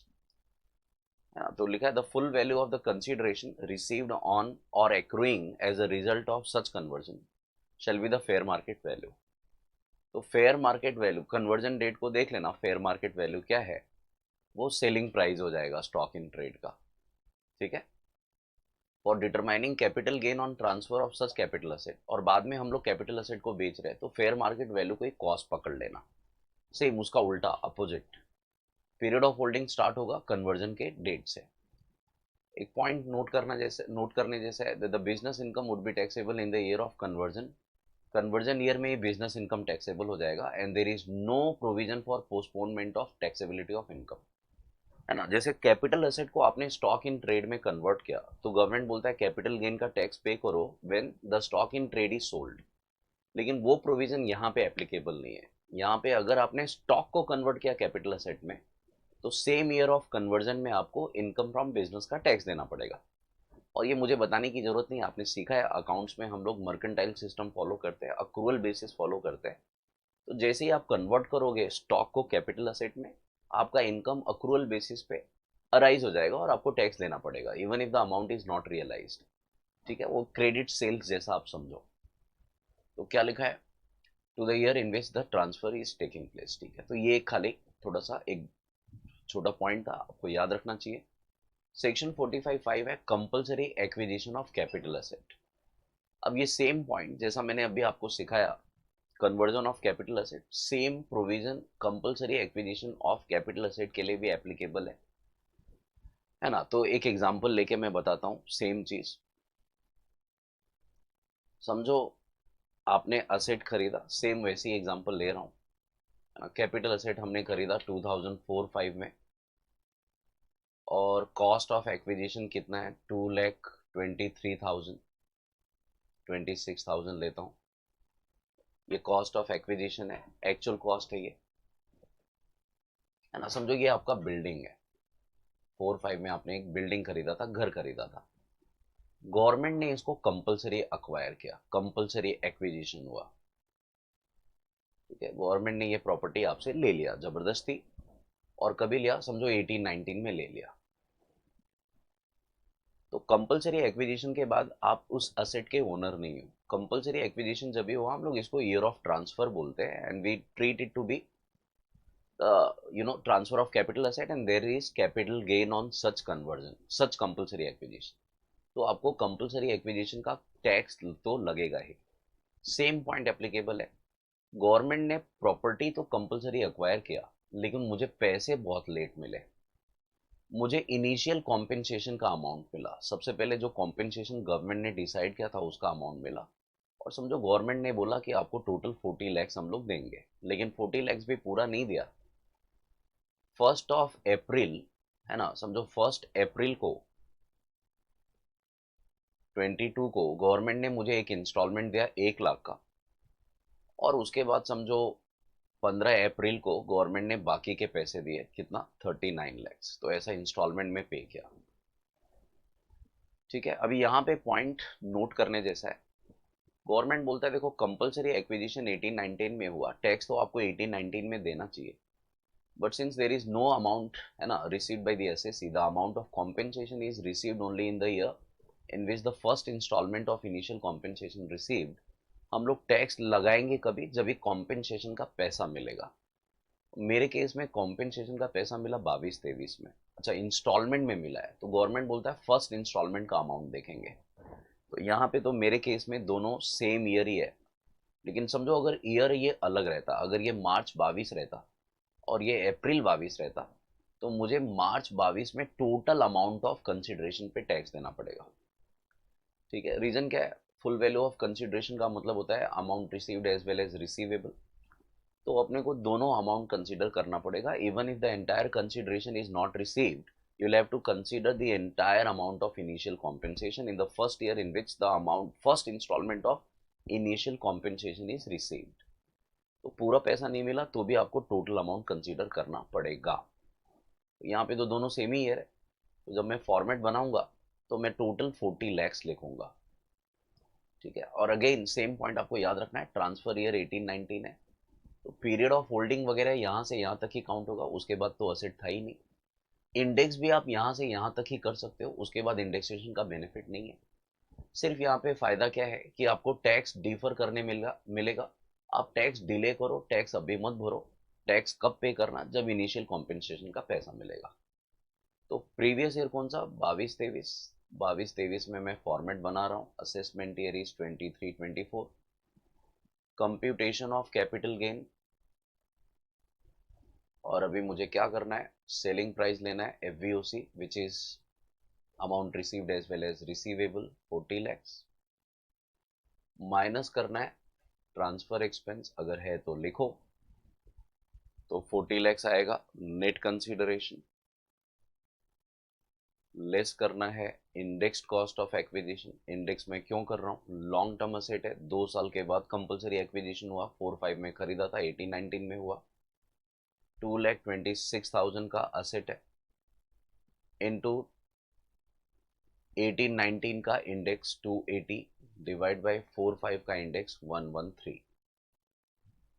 ठीक है, तो 2,26,000 इंटू 280 डिवाइड बाय 113, तो 5,60,000 हो गया। 5,60,000 को आप माइनस कर दो और बैलेंस अमाउंट पे कैपिटल गेन का टैक्स दे दो। ठीक है, 3440 पे। ये टैक्स आप कभी पे कर रहे हो? ये जिस ईयर में आपको कॉम्पेंसेशन का फर्स्ट इंस्टॉलमेंट मिला उस ईयर में। लेकिन आपने इंडेक्स कहाँ तक किया? इंडेक्स आपने किया ट्रांसफर ईयर तक ही।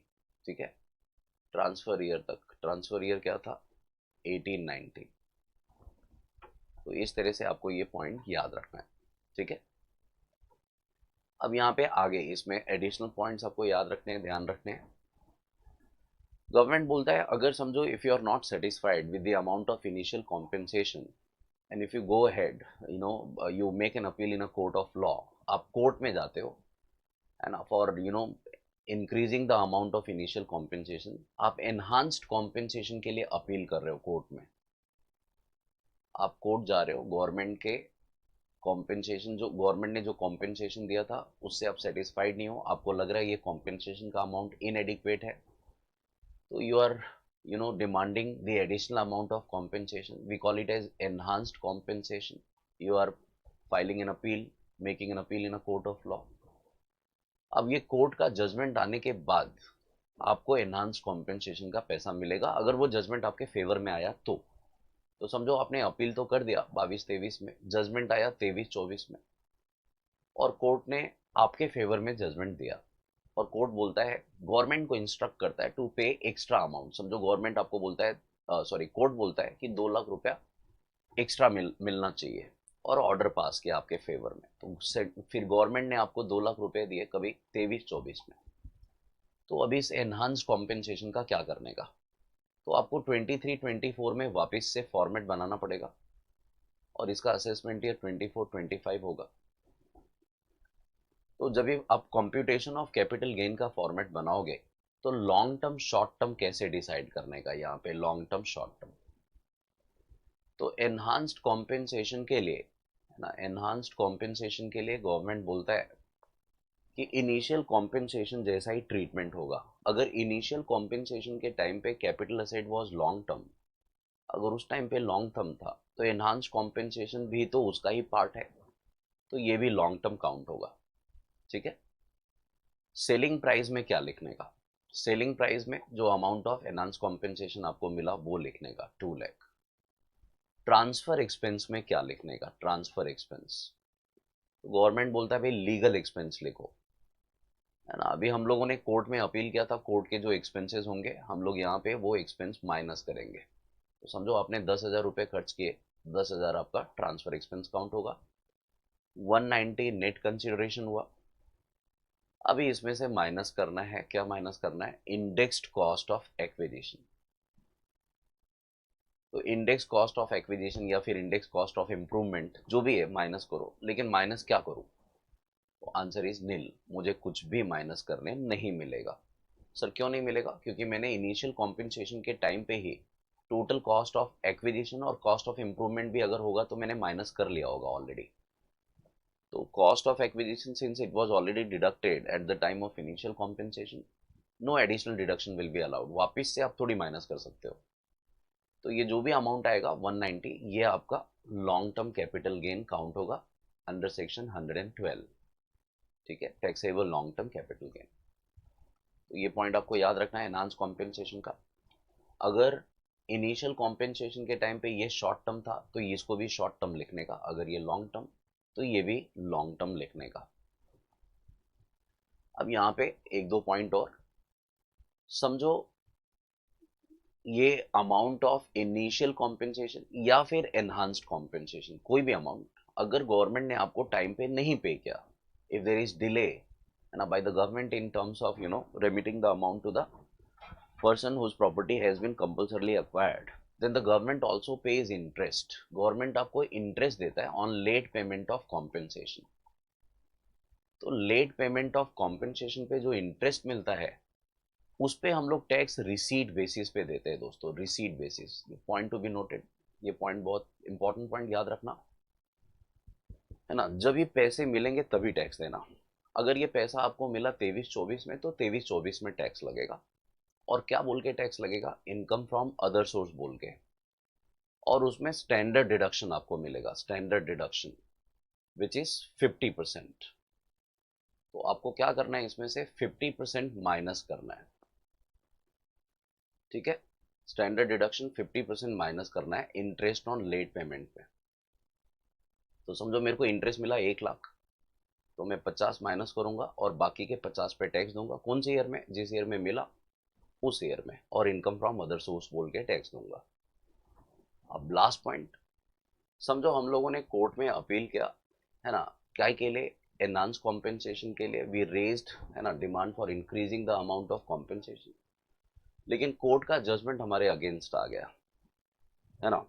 और कोर्ट ने क्या किया, the amount of initial compensation जो 40 लाख का डिसाइड हुआ था उसको भी कम कर दिया, रिड्यूस कर दिया, है ना, 40 से कितना कर दिया, 35 लाख। तो अब ऐसे केस में क्या करने का, तो जिस ईयर में कोर्ट का जजमेंट आएगा उस ईयर में आपको ये कैपिटल गेन रिकम्प्यूट करना पड़ेगा दोस्तों। अगर आपका नसीब खराब है, अमाउंट ऑफ कॉम्पेंसेशन कम हो गया, तो आप रिकम्प्यूट करो, वापिस से कैपिटल गेन फाइंड आउट करो, कभी जिस ईयर में कोर्ट का जजमेंट आया उस ईयर में। और अभी क्या करो, यही सेम कैलकुलेशन आपको करना है by taking the revised amount of, है ना, कॉम्पेंसेशन।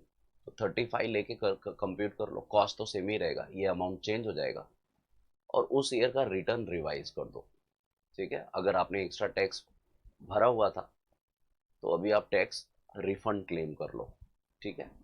ऐसा होता है, ये कब होता है, जब हमारा amount of compensation is reduce by an order of a court. तो इसमें आपको ये सारे पॉइंट याद रखने हैं, ठीक है। नेक्स्ट पॉइंट, तो इसकी थियरी है दोस्तों, ये देख लेना, पीरियड ऑफ होल्डिंग कहाँ से कहाँ तक काउंट होगा, परचेज के डेट से कंपलसरी एक्विजिशन तक स्टेटमेंट कभी बनाने का, जिसमें जिस ईयर में फर्स्ट, है ना, इंस्टॉलमेंट ऑफ इनिशियल कॉम्पेंसेशन मिलेगा, ट्रांसफर ईयर कंपलसरी एक्विजिशन का ईयर होगा, सेलिंग प्राइस में full amount of initial compensation received receivable, if assessee is not satisfied the amount of initial compensation, then he may make an appeal in the court for enhanced compensation. The amount of enhanced compensation so received will be taxable in the year of receipt, subject to deduction of legal expenses, and the tax treatment of enhanced compensation will be same as that of initial compensation. That is, if the capital asset was long term at the time of initial compensation, enhanced compensation will also be long term and vice versa. If the amount of initial compensation is decreased by an order of a court, then the capital gain will be recomputed taking into account the amount of revised compensation. ठीक है, I hope आपको ये समझ में आ रहा होगा. Interest on late payment of compensation initial और एनहांस जो भी है will be taxable as other source in the year of receipt subject to standard deduction of 50%. Next point हम लोग सीख रहे हैं दोस्तों, डैमेज और destruction of capital asset. Damage और डिस्ट्रक्शन ऑफ कैपिटल असेट, ये सेक्शन 45(1)(a) है. ठीक है, देख लेते हैं. स्टार्टिंग में डैमेज और डिस्ट्रक्शन ऑफ कैपिटल असेट, यहाँ पे समरी बनाया हुआ है हर एक प्रोविजन पे. सेक्शन 45(1)(a) डैमेज और डिस्ट्रक्शन ऑफ कैपिटल असेट. ये पॉइंट भी मोर और लेस मिलता जुलता है कंपलसरी एक्विजिशन से और कन्वर्जन ऑफ कैपिटल असेट से. डैमेज और डिस्ट्रक्शन ऑफ कैपिटल असेट, देखो बहुत सारे रीजन की वजह से प्रॉपर्टी डैमेज हो सकता है, डिस्ट्रॉय हो सकता है. लेकिन कुछ ऐसे सीरियस केसेस है जहाँ पे हमें कॉम्पेंसेशन का अमाउंट, इंश्योरेंस क्लेम का अमाउंट मिलता ही है. और ऐसे केस में गवर्नमेंट ने कैपिटल गेन का टैक्स भी लगाया है 45(1)(a) के तहत. अदरवाइज अगर ये रीजन के वजह से प्रॉपर्टी डिस्ट्रॉय नहीं हुआ, रीजन कुछ अलग है, तो उसमें कैपिटल गेन नहीं आएगा. ठीक है, कौन कौन से ऐसे रीजन है जहाँ पे हमें कैपिटल गेन का टैक्स देना पड़ता है? तो पहला है नेचुरल कैलेमिटीज, जैसे अर्थक्वेक वगैरह, सुनामी, फ्लड वगैरह आ गया, जिसके वजह से आपका प्रॉपर्टी डिस्ट्रॉय हुआ और आपको इंश्योरेंस क्लेम मिला. राइट्स वगैरह हो गए, सिविल डिस्टर्बेंस हो गए, दंगे फसाद के वजह से प्रॉपर्टी डिस्ट्रॉय हुआ, फायर, एक्सप्लोजन, आग लग गई. अच्छा, आग जो भी लगा वो एक्सीडेंटल था, डिलिब्रेट नहीं था, जानबूझ के आग नहीं लगाया था. और एनिमी अटैक है. एनिमी अटैक जैसे 26/11 हुआ था, जिसकी वजह से हमारा प्रॉपर्टी डिस्ट्रॉय हो गया और इंश्योरेंस क्लेम मिला, तो हमें टैक्स देना चाहिए ऐसे केसेस में. ठीक है, यहाँ पे मैंने पॉइंट्स लिखे हैं. डैमेज और destruction of capital asset is a special case of transfer. ये नॉर्मल केस ऑफ ट्रांसफर नहीं है दोस्तों, it is a special case of transfer. Period of holding में हमें क्या लेना है? Period of holding from the date of acquisition to the date of damage और डिस्ट्रक्शन, है ना. जब डैमेज और डिस्ट्रक्शन हो गया तभी तक आपको पीरियड ऑफ होल्डिंग काउंट करना है. ऑफ कोर्स इसमें आपको इंश्योरेंस क्लेम इमीडिएटली नहीं मिलेगा. इंश्योरेंस क्लेम समझो अगर आपको अगले साल मिला तो टैक्स भी आपको नेक्स्ट ईयर ही पे करना है. लेकिन transfer year will be counted up to the year of damage और डिस्ट्रक्शन. इंडेक्स भी हम लोग वहां तक ही करेंगे. टैक्स कभी ईयर ऑफ स्टेटमेंट, टैक्स कभी पे करना है, स्टेटमेंट कभी बनाना है जिस ईयर में इंश्योरेंस क्लेम मिलेगा. इंडेक्स कभी तक करना है? डैमेज और डिस्ट्रक्शन तक. सेलिंग प्राइस में क्या लेना है? एफबीओसी में इंश्योरेंस क्लेम का amount. compensation received for any other damage to capital asset. Compensation received for any other damage of capital asset, that is loss of capital asset due to theft, road accident, sunk of ship due to technical error, etc., shall be treated as capital asset and shall not be taxable. Government दूसरे case में government बोलता है कि हम लोग tax नहीं लगाएंगे, सिर्फ इस स्पेशल केसेस में ही आपको टैक्स देना है. Next point, compensation received on damage और destruction of a non capital asset. अगर कैपिटल असेट नहीं है तो क्या होगा? तो asset shall be taxable as income from business. जैसे आपका स्टॉक की चोरी हो गई, है ना, या आग वगैरह लग गया, फायर इंश्योरेंस क्लेम आपने अकाउंट्स में सीखा होगा, तो जो फायर इंश्योरेंस क्लेम मिलेगा अगेंस्ट लॉस ऑफ स्टॉक वो इनकम फ्रॉम बिजनेस में जाएगा. Destruction of asset without insurance, अगर आपने इंश्योरेंस नहीं निकाला, प्रॉपर्टी डिस्ट्रॉय हो गया, है ना. Where an asset is destroyed and there is no insurance और insurance compensation is not received, है ना, या तो इंश्योरेंस ही नहीं कराया या इंश्योरेंस कॉम्पेंसेशन मिला ही नहीं, तो neither 45(1)(a nor 45 shall be attracted and destruction of asset shall not be treated as transfer. तो ऐसे केस में गवर्नमेंट टैक्स लेता ही नहीं है. ठीक है, तो ये जो केसेस थे ये सीरियस केसेस है जहाँ पे इंश्योरेंस क्लेम मिलता ही है और इंश्योर्ड प्रॉपर्टी भी होना चाहिए दोस्तों. तो अगर इंश्योरेंस क्लेम मिलेगा तो टैक्स भी देना पड़ेगा. अगर इंश्योरेंस क्लेम नहीं मिला, है ना, या फिर समझो 45 मतलब ये स्पेशल केसेस में कवर नहीं है, तो आपको ऐसे केस में टैक्स नहीं देना है. लास्ट में एक सेक्शन मैंने लिखा है 10(10)(b)(c), exemption of compensation receive from central और state government on account of disaster.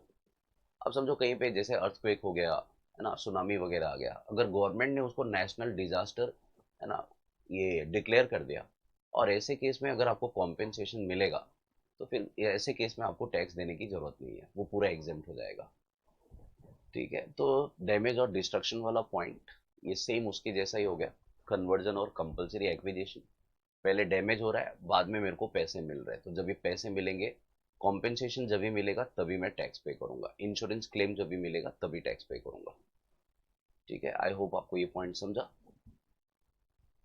Next point मैंने लिखा है सेल्फ जनरेटेड असेट के बारे में, है ना। कैपिटल असेट दोस्तों दो टाइप का होता है, या तो आपने सेल्फ जनरेट किया होगा या तो आपने अक्वायर किया होगा कैपिटल असेट किसी से।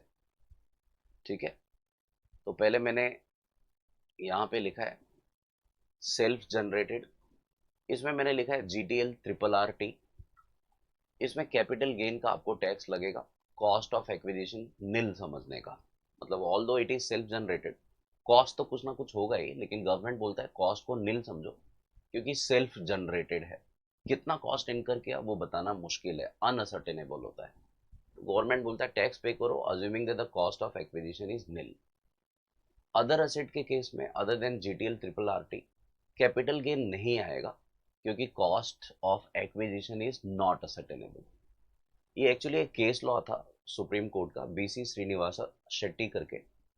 यहाँ पे बिजनेस का गुडविल का पैसा चार्ज किया था और टैक्स नहीं पे किया था, है ना, टैक्स नहीं पे किया, saying that the cost of acquisition of goodwill is not ascertainable, है ना, वो सेल्फ अक्वायर्ड है, तो कॉस्ट पता नहीं चल रहा है, तो कैपिटल गेन कैसे फाइंड आउट करो, फाइंड आउट कैसे करें। देखो कैपिटल गेन में आपको अभी ये तो क्लियर हो गया कि भाई अपने को सेलिंग प्राइस चाहिए एफवीओसी और कॉस्ट ऑफ एक्विजिशन चाहिए। अगर ये दोनों डेटा ही मैं आपको ना दूं, है ना, जैसे सेलिंग प्राइस तो है समझो, अभी मैंने गुडविल बेचा तो 50 लाख में बेचा, लेकिन कॉस्ट प्राइस कैसे वो मुझे पता ही नहीं चल रहा है, तो कैपिटल गेन कैसे निकाल सकते हैं, कैपिटल गेन का कंप्यूटेशन पॉसिबल ही नहीं है, तो इसलिए कैपिटल गेन का टैक्स नहीं देना चाहिए। तो सेम ऐसा जजमेंट श्रीनिवासा शेट्टी के फेवर में आया था और उसने टैक्स नहीं पे किया, तो ये कुछ 1981 वगैरह का केस था। तो बाद में सेंट्रल गवर्नमेंट ने, है ना, इसको, इसके जजमेंट को ओवरटर्न किया, ये अमेंडमेंट लाके, और गवर्नमेंट बोलता है कि अभी आपको क्या करना पड़ेगा, टैक्स तो देना ही पड़ेगा इस सर्टन असेट में। तो certain asset GTL triple R T मैंने लिखा है, इस केस में आपको टैक्स देना ही पड़ेगा। और गवर्नमेंट बोलता है कॉस्ट ऑफ एक्विजिशन को आप नील समझो, है ना, नील समझो, और कैपिटल गेन मतलब जो भी सेलिंग प्राइस है एफवीओसी उस पर फुल टैक्स दे दो। ठीक है, क्योंकि कॉस्ट अगर मैं नील समझ रहा हूँ तो सेलिंग प्राइस ही टैक्सेबल हो जाएगा ऐसा। ठीक है, बाकी के असेट में जीटीएल ट्रिपल आरटी के अलावा अगर कोई दूसरा असेट है तो वहां पे कॉस्ट ऑफ एक्विजिशन असर्टेनेबल नहीं है, इसलिए कैपिटल गेन का भी टैक्स नहीं आएगा। ठीक है, अगर यही असेट मैंने किसी से खरीदा, समझो आपने गुडविल, है ना, किसी रिप्यूटेड कंसर्न को खरीदा, कंपनी को खरीदा और गुडविल के आपने पैसे दिए, तो गुडविल आपके लिए अभी परचेज्ड असेट हो गया, है ना, you have paid for it. तो आपने गुडविल का अगर पैसा दे दिया और बाद में आप इसको बेच रहे हो, तो आपके पास सेलिंग प्राइस भी और कॉस्ट ऑफ एक्विजिशन भी है, तो फिर कैपिटल गेन का कंप्यूटेशन में प्रॉब्लम नहीं है, तो फिर ऐसे केस में आपको टैक्स तो देना ही पड़ेगा। ठीक है ना, परचेज असेट में जीटीएल ट्रिपल आरटी हो या फिर अदर असेट हो, कैपिटल गेन का टैक्स आपको लगेगा क्योंकि you know the cost of acquisition, also you know the FVOC. तो जीटीएल ट्रिपल आरटी में क्या आता है, मैंने लिखा है गुडविल ऑफ अ बिजनेस और प्रोफेशन आता है। ये अमेंडमेंट हुआ था दोस्तों, पहले सिर्फ गुडविल ऑफ बिजनेस आता था, बाद में गवर्नमेंट ने गुडविल ऑफ अ प्रोफेशन को भी कवर किया। ठीक है, गुडविल ऑफ अ प्रोफेशन के केस में भी आपको टैक्स देना पड़ेगा, है ना। अभी एक आरएसएम करके फॉर्म थी और उसने अपना बिजनेस बेचा था, प्रोफेशनल बिजनेस था, प्रोफेशन था, प्रोफेशन को बेचा था पीडब्ल्यूसी को, और उसमें गुडविल के पैसे चार्ज किए थे। तो पहले प्रोफेशन नहीं कवर था, बाद में प्रोफेशन को भी कवर किया, उसने टैक्स नहीं पे किया, इसलिए गवर्नमेंट ने इसको भी कवर कर लिया, और अभी प्रोफेशन के गुडविल पे भी टैक्स लगता है, कॉस्ट प्राइस आपको नील लेना चाहिए। ठीक है, टेनेंसी राइट है, अब समझो मैंने प्रॉपर्टी आपको रेंट पे दिया है और लॉन्ग पीरियड के लिए दिया था, लेकिन अभी मैं आपसे खाली करवाना चाह रहा हूँ, तो आपका टेनेंसी राइट है।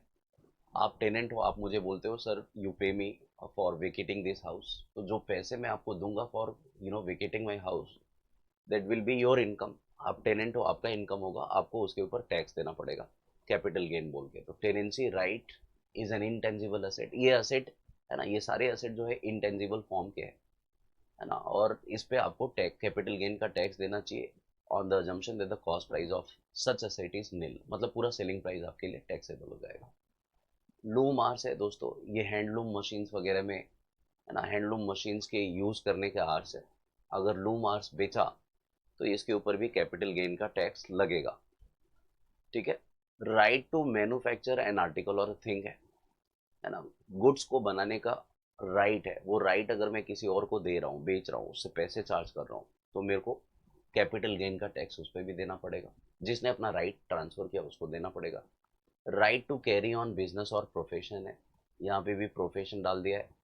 Right to carry on business और प्रोफेशन, बिजनेस कैरी ऑन करने के लिए, प्रोफेशन कैरी ऑन करने के लिए राइट आपको दे दिया, तो ऐसे केस में भी आपको टैक्स देना चाहिए। अभी एग्जांपल समझो, आपने मैकडी का फ्रेंचाइजी राइट ले लिया। मैकडी आपको, देखो सबका एक राइट होता ही है टू कैरी ऑन बिजनेस और प्रोफेशन। समझो if you are working as an employ in one company, और कंपनी आपको बोलती है कि भाई आपको सेम लाइन का बिजनेस नहीं करना है, तो कंपनी आपको बोलती है कि भाई है ना, हम लोग आपको रिस्ट्रिक्ट कर रहे हैं to carry on a business और profession in the same line in which we are engage. तो ऐसे केस में आप बोलोगे कि मेरा राइट आप खरीद रहे हो तो मुझे पैसे चाहिए, तो एम्प्लॉय ने अपने कंपनी से पैसे चार्ज किए, तो ऐसे केस में भी टैक्स देना पड़ेगा कैपिटल गेन बोल के। रूट परमिट है ना, ये स्टेज कैरेज का परमिट है दोस्तों। अभी जैसे व्हीकल्स का रूट परमिट होता है, आपको शायद पता होगा है ना, जैसे ऑटो वाले, टैक्सी वाले, ये सब रूट परमिट, ये ट्रांसपोर्ट वाले अपने पास रूट परमिट रखते हैं है ना, based on the number of years of experience. और ये रूट परमिट ट्रांसफरेबल भी होता है। तो अगर मेरा रूट परमिट है, मैंने आपको ट्रांसफ़र किया, तो मैं आपसे एक लमसम अमाउंट चार्ज करूंगा, 2-4 लाख रुपए में जो भी मैंने लिए, उस पर मुझे कैपिटल गेन का टैक्स लगेगा। ट्रेडमार्क है, ब्रांड नेम है, एसोसिएटेड विद बिजनेस और प्रोफेशन, इस पे भी मुझे टैक्स देना पड़ेगा। अगर मेरा ट्रेडमार्क मैंने किसी को अलाउ किया यूज़ करने के लिए, तो मैं सामने वाले से पैसे चार्ज करूंगा, उस पर भी कैपिटल गेन का टैक्स लगेगा। तो ये सर्टन असेट है जिस पे कैपिटल गेन का टैक्स लगता है। गुडविल ऑफ अ बिजनेस और profession, tenancy right, loom hours, right to manufacture an article और a thing, right to carry on business और प्रोफेशन, रूट परमिट, ट्रेडमार्क और ब्रांड नेम। ठीक है, यहाँ पे मैंने लिखा है सेल्फ जनरेटेड कैपिटल असेट का मतलब ऐसे capital asset the cost of creation of which is nil, the cost of creation of which is nil to the owner. Cost of creation मेरे लिए क्या है, ये निल है इसका, है ना, मतलब मैंने किसी को कुछ पैसे नहीं दिए, फ्री में, फ्री भी नहीं बोलना चाहिए एक्चुअली, हमने अमाउंट तो स्पेंड किया ही होगा, लेकिन कॉस्ट को असर्टेन नहीं कर सकते, in terms of money value बता नहीं सकते, तो हम लोग नील समझ के कैपिटल गेन का कैलकुलेशन करेंगे। इन case of GTL triple RT, the option of considering actual cost or fair market value on 1st April 2001 whichever is high is not available। Government बोलता है जीटीएल ट्रिपल आरटी के case में देखो cost ही नहीं पता चल रहा है, तो फेयर मार्केट वैल्यू कैसे पता चलेगा। तो फेयर मार्केट वैल्यू भी 2001 का पता नहीं चल सकता है। समझो आपने किसी का गुडविल खरीदा था बिफोर 2001, उसका फेयर मार्केट वैल्यू 2001 का कैसे फाइंड आउट कर सकते हैं। तो इसलिए ये ऑप्शन ही अवेलेबल नहीं है ना, फेयर मार्केट वैल्यू लेना ही नहीं है। अगर परचेज असेट होगा तो एक्चुअल कॉस्ट लेना है, और अगर समझो परचेज असेट नहीं है ना, समझो सेल्फ जनरेटेड है, तो उसका कॉस्ट नील ही लेना है, even if it was self generated before 2001। ठीक है, तो आपको इग्नोर करना है 1 अप्रैल 2001 का अगर फेयर मार्केट वैल्यू क्वेश्चन में दिया भी हुआ है, तो भी आपको इग्नोर करना है। Self generated asset other than GTL triple RT, देखो जीटीएल ट्रिपल आरटी के अलावा जो भी असेट होगा उसके ऊपर कैपिटल गेन नहीं आएगा। गवर्नमेंट बोलता है कॉस्ट ऑफ एक्विजिशन उसका असर्टेनेबल नहीं है, इसलिए कैपिटल गेन मत दो। तो उसमें मैंने कुछ एग्जांपल लिखा है, जैसे स्पॉन्टेनियस ग्रोन ट्रीज वगैरह, है ना, पेड़ पौधे खुद से उगे, हम लोगों ने उसको कल्टीवेट नहीं किया और बाद में आपने उसको बेचा, तो कैपिटल गेन का टैक्स नहीं देना है। सेल्फ जनरेटेड फार्मूला है, अगर कॉस्ट ऑफ एक्विजिशन या इंप्रूवमेंट रीजनेबली हम लोग असरटेन नहीं कर सकते, तो ऐसे केस में टैक्स भी नहीं देना है। ठीक है, in case of following asset cost of improvement shall be considered as nil, है ना, जैसे गुडविल ऑफ अ बिजनेस। अच्छा, यहाँ पे एक हमारे इनकम टैक्स एक्ट में गुडविल ऑफ अ बिजनेस ही खाली दिया है ना, यहाँ पे लॉ मेकर्स ने मिस्टेक किया है, मतलब प्रोफेशन उन लोगों ने मेंशन नहीं किया है। तो आपको ये ध्यान रखना है कि गुडविल बिजनेस का हो या प्रोफेशन का, दोनों में कॉस्ट ऑफ इम्प्रूवमेंट आपको नील ही लिखना है। ठीक है। Right to manufacture an article और a thing, right to carry on business और प्रोफेशन। एक्चुअली इन सब असेट में, ये सब असेट में है ना, कोई इम्प्रूवमेंट का कॉस्ट हो भी नहीं सकता है। अगर गवर्नमेंट ने इसको अलाउ किया तो पब्लिक बहुत सारे एक्सपेंसेस को है ना इम्प्रूवमेंट बोल बोल के क्लेम करना चालू करेगी। तो ऐसा कोई एक्चुअल एक्सपेंस नहीं होता है जहाँ पे हम लोग अपने गुडविल को मेंटेन करने के लिए या बढ़ाने के लिए, इम्प्रूव करने के लिए अमाउंट स्पेंड करते हैं। Goodwill of a business depends on various factors, है ना। गुडविल खाली एक फैक्टर पे डिपेंड नहीं करता है, वेरियस फैक्टर, जैसे आपने क्वालिटी प्रोडक्ट बेचा, आफ्टर सेल सर्विस दिया, कस्टमर के साथ आपका रिलेशनशिप अच्छा है, वारंटी गारंटी दे रहे हैं, रीजनेबल प्राइस पे बेच रहे हैं, ड्यूरेबल प्रोडक्ट बेच रहे हैं, जिसके वजह से गुडविल अपना मार्केट में नाम बढ़ता है। खाली एडवर्टीजमेंट वगैरह से नाम नहीं बढ़ता है। तो अगर किसी ने अगर समझो एडवर्टीजमेंट वगैरह एक्सपेंस करके बोलता है कि मैंने अपने गुडविल को इम्प्रूव किया, तो एक्चुअली ये सब बोलना और कहना ये सब गलत होगा। गवर्नमेंट ने इसके लिए ब्लॉक किया। गवर्नमेंट बोलता है कॉस्ट ऑफ इम्प्रूवमेंट को हम लोग हमेशा क्या करेंगे, नील समझेंगे, है ना। मतलब assessee cannot claim any other expenses as cost of improvement in case of these assets. तो ये आपको याद रखना है। गुडविल ऑफ अ बिजनेस और profession, right to manufacture an article और a thing, right to carry on business और profession. Cost को नील लिखना है। Goodwill of a business and profession में एक और अमेंडमेंट हुआ था दोस्तों। सेल्फ जनरेटेड होगा तो कॉस्ट हमेशा नील, लेकिन अगर परचेज्ड असेट है तो परचेज असेट में हम लोग पहले डिप्रिसिएशन क्लेम करते थे। समझो आपने गुडविल किसी कंपनी का खरीदा, तो उसका कॉस्ट प्राइस आपके पास होगा और उस पर डिप्रिसिएशन भी हम लोग पहले क्लेम करते थे under section 32 as per income from business. ये डिप्रिसिएशन 1920 प्रीवियस ईयर तक अलाउड था। उसके बाद से गवर्नमेंट ने ये डिप्रिसिएशन ब्लॉक कर दिया, है ना, इसको रिस्ट्रिक्ट कर दिया। अभी आप डिप्रिसिएशन क्लेम नहीं कर सकते। तो अगर समझो आपने किसी ने गुडविल खरीदा है 17-18 में और 10 लाख में खरीदा है, तो वो क्या करेगा, 17-18 का डिप्रिसिएशन माइनस करेगा, 18-19 का माइनस करेगा और 19-20 का, 3 साल का। और डिप्रिसिएशन इस पे 25% लगता है। वो आपने बिजनेस में सीखा होगा, इंटेंजिबल एसेट पे 25%। तो 25% आप डिप्रिसिएशन 3 साल का तो क्लेम कर ही लो 19-20 तक। उसके बाद जो बैलेंस WDV बचेगा उसको आप एक्चुअल कॉस्ट समझो। मतलब समझो मैंने परचेज गुडविल था, 17-18 में खरीदा और अभी मैंने बेचा 22-23 में, तो मैं क्या करूंगा, 17-18 से लेके 19-20 तक का डिप्रिसिएशन क्लेम करूंगा 25% के हिसाब से। और जो भी WDV बचेगा उसको कॉस्ट समझ लूंगा, और सेलिंग प्राइस जो भी FVOC होगा, है ना, अभी जितने में भी बेचा है आपने वो FVOC हो जाएगा, और minus cost of acquisition. Cost में मैंने क्या बताया, WDV कभी का, 1 अप्रैल 20 का, ठीक है, क्योंकि 19-20 तक तो हम लोग डिप्रिसिएशन चार्ज कर ही रहे थे। ठीक है, तो ये जो भी अमाउंट आएगा उसको कॉस्ट समझ लेना और फाइनल आंसर को कैपिटल गेन बोलना। ठीक है, तो वही पॉइंट है। नेक्स्ट पॉइंट क्या लिखा है, benefit of indexation is available if GTL RRRT is a purchased asset, है ना। इंडेक्सेशन का बेनिफिट आपको मिलेगा और लॉन्ग टर्म होना चाहिए, है ना। परचेज भी होना चाहिए, लॉन्ग टर्म भी होना चाहिए। परचेज क्यों लिखा है दोस्तों, क्योंकि परचेज में ही कॉस्ट होता है, तो आप उसको ही लिखोगे और इंडेक्स भी कर लेना अगर लॉन्ग टर्म होगा तो।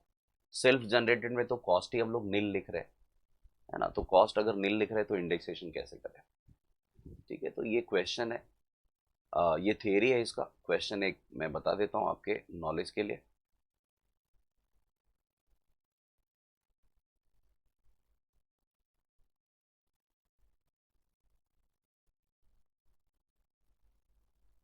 ठीक है, जैसे देखो question number 21, compute the capital gain in the hands of R who has transfer the following during the previous year 22-23। Name of the asset, fair market value 2001 का दिया हुआ है। इग्नोर, ऑलवेज इग्नोर, गवर्नमेंट मना करता है ना। वैसे भी fair market value find out करना डिफिकल्ट है, पॉसिबल नहीं है, अनसर्टेनेबल है। फुल वैल्यू ऑफ कंसिडरेशन है और कॉस्ट ऑफ एक्विजिशन है। ये गुडविल हमने बिजनेस का खरीदा था 96 में, 2001 के पहले, तो अभी भी कॉस्ट 50,000 ही पकड़ने का। लॉन्ग टर्म है 4 लाख FVOC, इसको इंडेक्स कर दो, 50,000 इंटू इस साल का इंडेक्स 331 डिवाइड बाई 100, जो भी अमाउंट आएगा वो capital gain, long term capital gain. Tenancy right of a commercial building, है ना, 6 लाख में आपने बेचा, 6 लाख पूरा का पूरा FVOC हो जाएगा और यही कैपिटल गेन भी आएगा, लॉन्ग टर्म कैपिटल गेन। अभी देखो यहाँ पे कॉस्ट दिया नहीं है, मतलब ये सेल्फ जनरेटेड है। सेल्फ जनरेटेड असेट को by default long term capital asset समझने का। रूट परमिट है, इसका भी कॉस्ट नहीं है, मतलब ये भी सेल्फ जनरेटेड है। और 5 लाख में बेचा तो 5 लाख, इसके ऊपर भी लॉन्ग टर्म कैपिटल गेन। तो ये तीनों लॉन्ग टर्म कैपिटल गेन हो गया दोस्तों। Would your answer be different if the above goodwill was self generated goodwill of a profession? अगर ये गुडविल बिजनेस का नहीं है, प्रोफेशन का है, तो आंसर चेंज होगा क्या? Answer is no, answer will remain same, क्योंकि अभी अमेंडमेंट हुआ है ना। और अमेंडमेंट के हिसाब से गुडविल ऑफ अ प्रोफेशन और goodwill of a business is to be treated as same. तो इसमें भी cost of acquisition nil, answer तो सेम ही आएगा, बिजनेस बोलो या प्रोफेशन बोलो। ठीक है।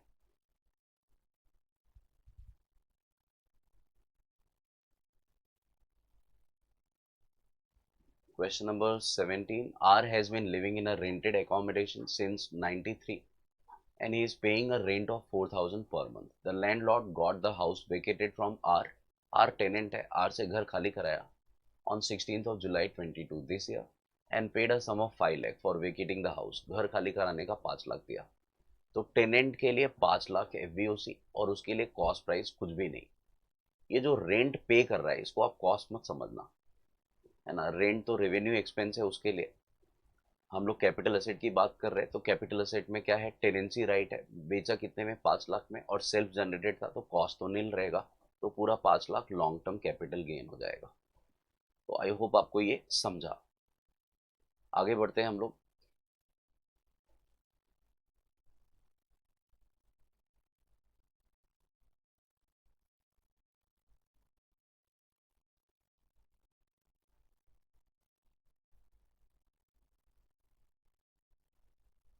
ठीक है, जॉइंट डेवलपमेंट अग्रीमेंट लिखा है दोस्तों, जेडीए सेक्शन 45(5)(a) है ना। ये भी इंपॉर्टेंट है। जॉइंट डेवलपमेंट अग्रीमेंट और ये जो मैंने आपको बताया compulsory acquisition, conversion of capital asset into stock in trade, more और लेस ये भी पॉइंट उससे मिलता जुलता ही है। अब ये है क्या, समझो आपके पास लैंड है या फिर बिल्डिंग है, पुराना बिल्डिंग, और आप उसको डेवलप करा रहे हो, बनवा रहे हो।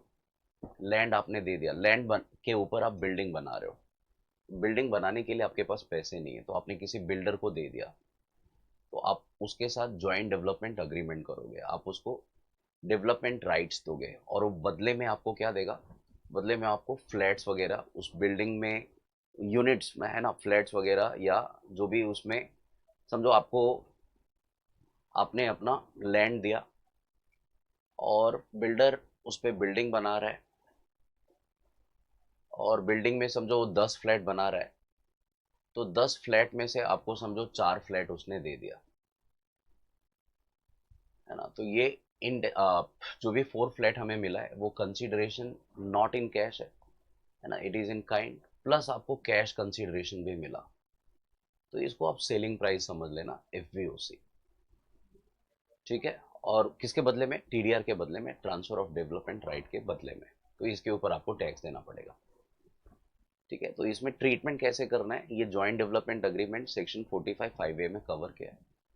गवर्नमेंट बोलता है अगर लैंड ओनर इंडिविजुअल या एचयूएफ है और उसने बिल्डर के साथ कॉन्ट्रैक्ट किया, जेडीए साइन किया, जॉइंट डेवलपमेंट अग्रीमेंट। अभी समझो अग्रीमेंट हमने साइन किया 18-19 में। बिल्डर बोलता है कि सर जब भी इस बिल्डिंग बनाऊंगा तो उसमें 10 फ्लैट बनेगा, 10 फ्लैट में से 4 फ्लैट आपको दूंगा। तो गवर्नमेंट हमें बोलता है कि देखो आपने लैंड का राइट्स, है ना, डेवलपमेंट राइट तो दे दिया 18-19 में ही, हम लोग इसको ट्रांसफर ईयर समझेंगे। आपको टैक्स 18-19 में देना चाहिए, 18-19 में आपको कैश कंसिडरेशन भी मिला है, आपको टैक्स 18-19 में देना चाहिए, लेकिन हम लोग आपको अलाउ कर रहे हैं टैक्स डिफर करने के लिए, डिले करने के लिए। तो आप टैक्स कभी पे करो, जब भी उस बिल्डिंग का सीसी आएगा, कंप्लीशन सर्टिफिकेट आएगा। ठीक है, जिस ईयर में कंप्लीशन सर्टिफिकेट आएगा उस ईयर में टैक्स देना। सर एंटायर बिल्डिंग का सर्टिफिकेट आना चाहिए क्या, नॉट नेसेसरी। अगर पार्ट ऑफ प्रोजेक्ट का भी सर्टिफिकेट आ गया तो भी चलेगा, एंटायर बिल्डिंग का सर्टिफिकेट आ गया तो भी चलेगा।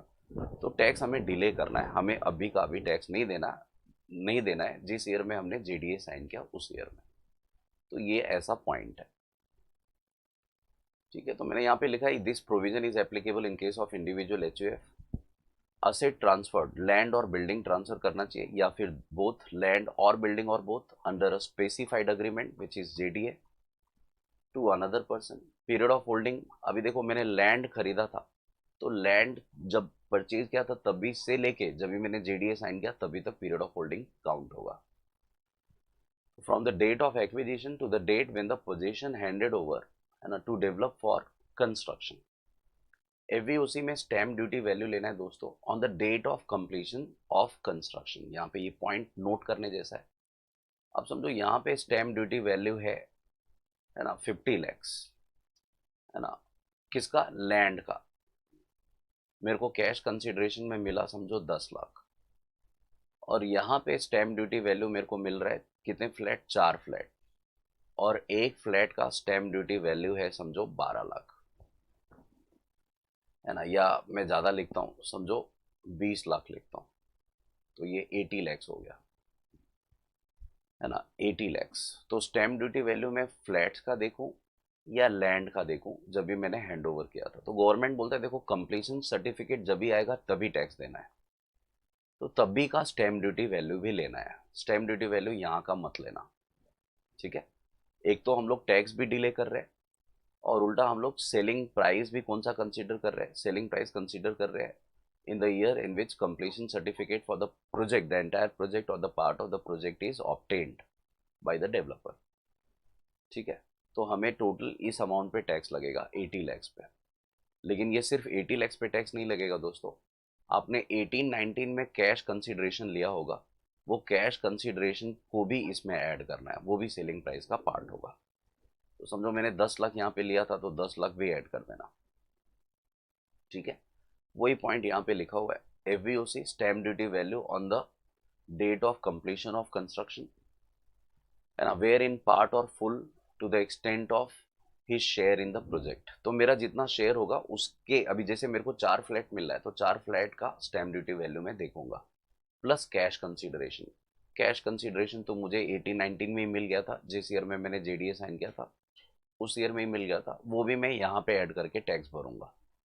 तो सोचो यहाँ पे ट्रांसफर ईयर में आपको ऑल दो you have received cash consideration, लेकिन आप टैक्स कभी दे रहे हो, जिस ईयर में सीसी आएगा, कंप्लीशन सर्टिफिकेट आएगा। तो I hope you are following me, you are understanding. Year of transfer, transfer year क्या काउंट होगा दोस्तों, year in which position is handed over, है ना। तो ट्रांसफर तो तभी हो गया जब जेडीए साइन किया। टैक्स कभी भरना है, year of completion of construction, जिस ईयर में कंस्ट्रक्शन कंप्लीट होगा उस ईयर में। ये सारे पॉइंट्स आपको याद रखने हैं। Specified agreement means a registered agreement in which a person owning land और बिल्डिंग और both agrees to allow another person to develop a real estate project on such land or building or both in consideration of a share being land or building or both in such project, whether with or without payment of part of the consideration in cash। Cash consideration मिल भी सकता है, ना भी मिले तो भी JDA का पॉइंट एप्लीकेबल होगा, 45(5)(a) आएगा। If all the above condition does not satisfy और if individual HUF transfer is shares, बोलता है कि अगर ये सारे कंडीशन सेटिस्फाई नहीं हुए, या फिर मैंने क्या किया, जो मेरे को 4 फ्लैट मिलने वाले हैं वो मेरा शेयर है उस प्रोजेक्ट में, अगर उसको मैंने बेच दिया, है ना, transfer his share in the project before completion of construction, CC आने से पहले ही बेच दिया, कंप्लीशन सर्टिफिकेट आने से पहले, then the capital gain will be taxable in the year in which position is handed over. तो जिस ईयर में हम लोग पोजीशन दे रहे हैं उसी ईयर में टैक्सेबल हो जाएगा।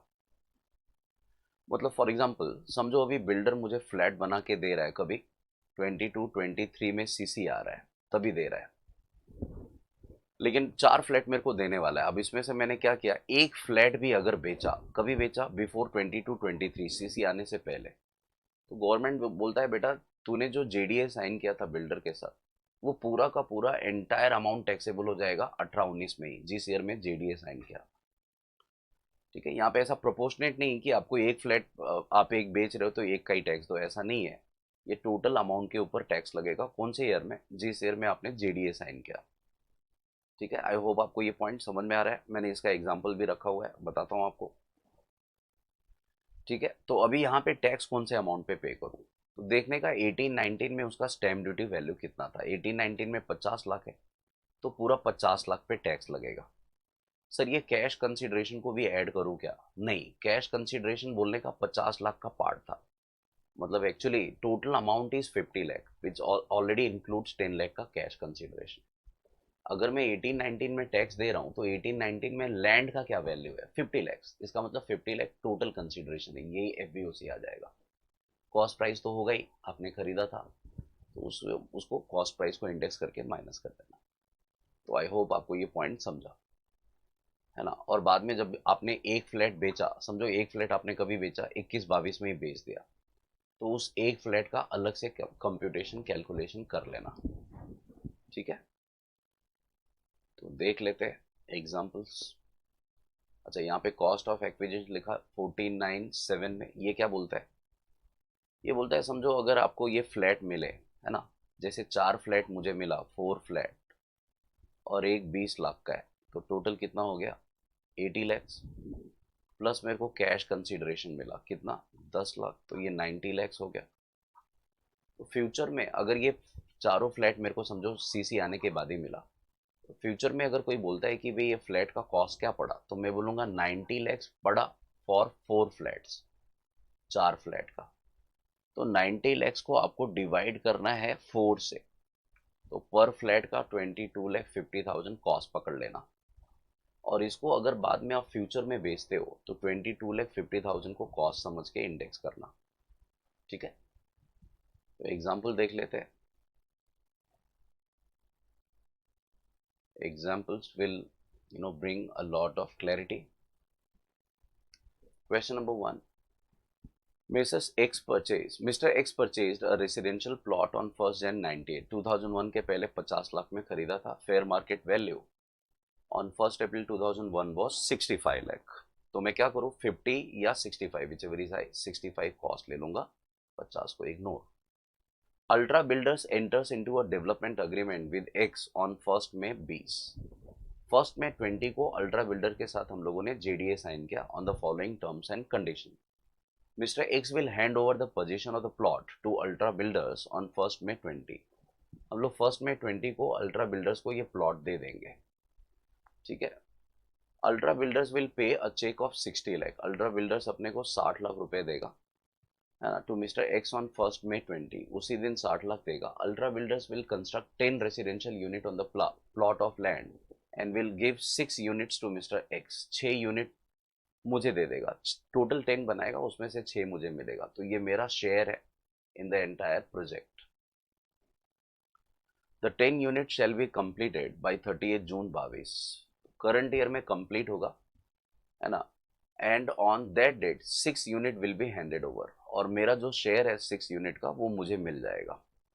तो मैं टैक्स कभी दूं? देखो ये मिस्टर एक्स कौन है? इंडिविजुअल, और ये जेडीए साइन किया, और सीसी आएगा 22-23 में, तभी अपने को 6 यूनिट मिलेगा, तो तभी टैक्स दे देना 22-23 में। Stamp duty value of plot as on 1st May 20 2 crore है, इग्नोर करो। जिस दिन मैंने जेडीए साइन किया उस दिन का फेयर मार्केट वैल्यू इंपॉर्टेंट नहीं होता है ना। क्यों? क्योंकि हम लोग जब भी सीसी आएगा तभी टैक्स देंगे, कंप्लीशन सर्टिफिकेट आएगा तभी, और कंप्लीशन सर्टिफिकेट के टाइम का स्टैम्प ड्यूटी वैल्यू मेरे लिए इंपॉर्टेंट है। इन लोगों ने बोला है जून 22 में देने वाला है। Stamp duty value of each flat on 30 June 22 is 45। तो आप एफ में क्या पकड़ोगे? 45 इंटू कितना? 6 यूनिट्स, ठीक है। और प्लस कैश कंसिडरेशन, कैश कितना मिला आपको? 60 लैक्स, ये कंसिडर करोगे। The project completion certificate is issued by the competent authority, है ना, मतलब सीसी सर्टिफिकेट आया, कॉम्पिटेंट अथॉरिटी ने दिया, जैसे म्यूनिसिपल कॉर्पोरेशन वगैरह ने दिया, एज ऑन 30 जून 22, जून 22 में दिया करंट ईयर में, है ना। जून 22 को ही वो हमें हैंड ओवर भी करने वाला है। 6 यूनिट्स आर हैंडेड ओवर, और तभी अपने को 6 यूनिट्स मिल भी गया। तो आंसर देखो मैंने लिखा है असेसी है मिस्टर एक्स। ट्रांसफर ईयर तो 20-21 ही हो गया जब भी हम लोगों ने जेडीए साइन किया, है ना। The year in which position is handed over. Year of statement, statement कभी बनाने का? Year in which certificate of completion is issued. जिस ईयर में सर्टिफिकेट ऑफ कंप्लीशन आएगा तभी, मतलब 22-23, ठीक है। सेक्शन 45(5)(a) एप्लीकेबल हो जाएगा क्योंकि सारे कंडीशन सेटिस्फाई हो रहे हैं। पीरियड ऑफ होल्डिंग जैन 98 से अप्रैल 20 जब भी हम लोगों ने जेडीए साइन किया तभी तक, है ना। तो जेडीए आपने साइन कभी किया? 1 मई 20 को। और आपको पता है कि हम लोग मई 20 है मतलब एक दिन कम ही करते हैं, है ना, बिफोर डेट ऑफ ट्रांसफर तक काउंट करते हैं। तो ये लॉन्ग टर्म है दोस्तों। Stamp duty value on the date of issue of CC completion certificate जब ये है तभी का देखना है सेलिंग प्राइस के लिए, प्लस कैश कंसिडरेशन देखना है। तो मैंने फॉर्मेट बनाया है 22-23 का, 45 lakhs into 6 plus 60 lakhs, total 3 crore 30 lakhs, है ना। ट्रांसफर एक्सपेंस नहीं है, कॉस्ट ऑफ एक्विजिशन लिखा। कॉस्ट कितना है दोस्तों? ये हमने खरीदा था 65 लाख में ना, क्या लिखा है 65 लाख, इसका फेयर मार्केट वैल्यू है 2001 का। तो 65 लाख इंटू 301, कौन सा year? Transfer year. Transfer year कौन सा है दोस्तों? जब ही हमने अल्ट्रा बिल्डर को दिया, हैंड ओवर किया। तो मई 20 है मतलब 20-21 का इंडेक्स। आपने अल्ट्रा बिल्डर को 20-21 में दिया था, ठीक है, 1 मिनट। तो 20-21 का इंडेक्स देख लो, है ना, विच इज 317, सॉरी 20-21 का 301, तो 301 डिवाइड बाई 100। तो आई होप आपको ये पॉइंट समझा, ठीक है। और finally long term capital gain आ गया। अभी कॉस्ट ऑफ एक्विजिशन, मेरे पास टोटल 6 फ्लैट है। टोटल मुझे कितना कंसिडरेशन मिला? 3 लाख 30। तो 3 करोड़ 30 लैक्स है, 3 करोड़ 30 लैक्स को डिवाइड कर दो 6 से, तो एक फ्लैट का कॉस्ट पता चल गया 55 लैक्स। इसमें दूसरा क्वेश्चन मैंने लिखा है, if SSC is other than individual, अगर मैं इंडिविजुअल एचयूएफ नहीं हूँ, अगर मैं पार्टनरशिप फर्म हूँ, एसोसिएशन ऑफ पर्सन हूँ, बॉडी ऑफ इंडिविजुअल हूँ, तो क्या करना चाहिए? Capital gain will be taxable in the year in which position is handed over. तो फिर ऐसे केस में जब भी पोजीशन हैंड ओवर किया मतलब 20-21 में आपको टैक्स देना पड़ेगा। तो प्रीवियस ईयर 2021 में मैंने सेलिंग प्राइस में स्टैम्प ड्यूटी वैल्यू लिखा है लैंड का, ठीक है। इसमें कैश कंसिडरेशन ऐड मत करना, ये total amount of consideration count होगा। Cost of acquisition will remain same, 65 lakh का लैंड था, 301 डिवाइड बाई 100, ठीक है। तो इस तरह से कैपिटल गेन का calculation. Case number 3, suppose in case 1 mister X sells 2 flat, 2 flat मैंने बेच दिया। अभी 2 बेचा है तो भी मेरे को क्या करना पड़ेगा? ये टोटल कंप्यूटेशन मुझे करना पड़ेगा ऐसे ही, है ना। कभी 20-21 में मतलब ये सेम आंसर आएगा 4,35,000। 20-21 में मैं क्या करूंगा? एफवीओसी 2 करोड़ ले लूंगा और cost of acquisition 1 crore 95 index करके, है ना, लॉन्ग टर्म में। तो देखो ये मैंने लिख दिया है 2 करोड़ 4,35,000, ये सेम आंसर आ गया। ये टैक्स हम लोग कभी दे रहे हैं दोस्तों? ये टैक्स हम लोग दे रहे हैं जिस ईयर में मैंने जेडीए साइन किया, जिस ईयर में मैंने लैंड हैंड ओवर किया फॉर डेवलपमेंट। और कितने फ्लैट हमने बेचे? 2 फ्लैट बेचे, 75 लाख ईच का, मतलब 1.5 करोड़ का। कभी बेचा है मैंने? 21-22 में। तो देखो वो 2 फ्लैट का इधर मैंने कैलकुलेशन किया, 75 lakhs into 2, 1.5 crore. Transfer expense नहीं, नेट कंसिडरेशन आया। Cost of acquisition, cost of acquisition में भी क्या पकड़ो? तो देखो यहाँ पे सेलिंग प्राइस आपने 2 करोड़ लिया है, इसके सामने आपको 6 फ्लैट मिले, तो 2 करोड़ डिवाइड बाई 6 कर देना एक फ्लैट का cost. 2 crore divide by 6 into कितना? 2 फ्लैट, 2 फ्लैट का कॉस्ट निकाला 66,66,667, और ये कैपिटल गेन हो गया। तो आई होप आपको ये भी पॉइंट समझा। जॉइंट डेवलपमेंट अग्रीमेंट, है ना, सेक्शन कौन सा है? ये 45(5) है, ठीक है। और ये इंपॉर्टेंट पॉइंट है दोस्तों, ये आपको याद रखना चाहिए,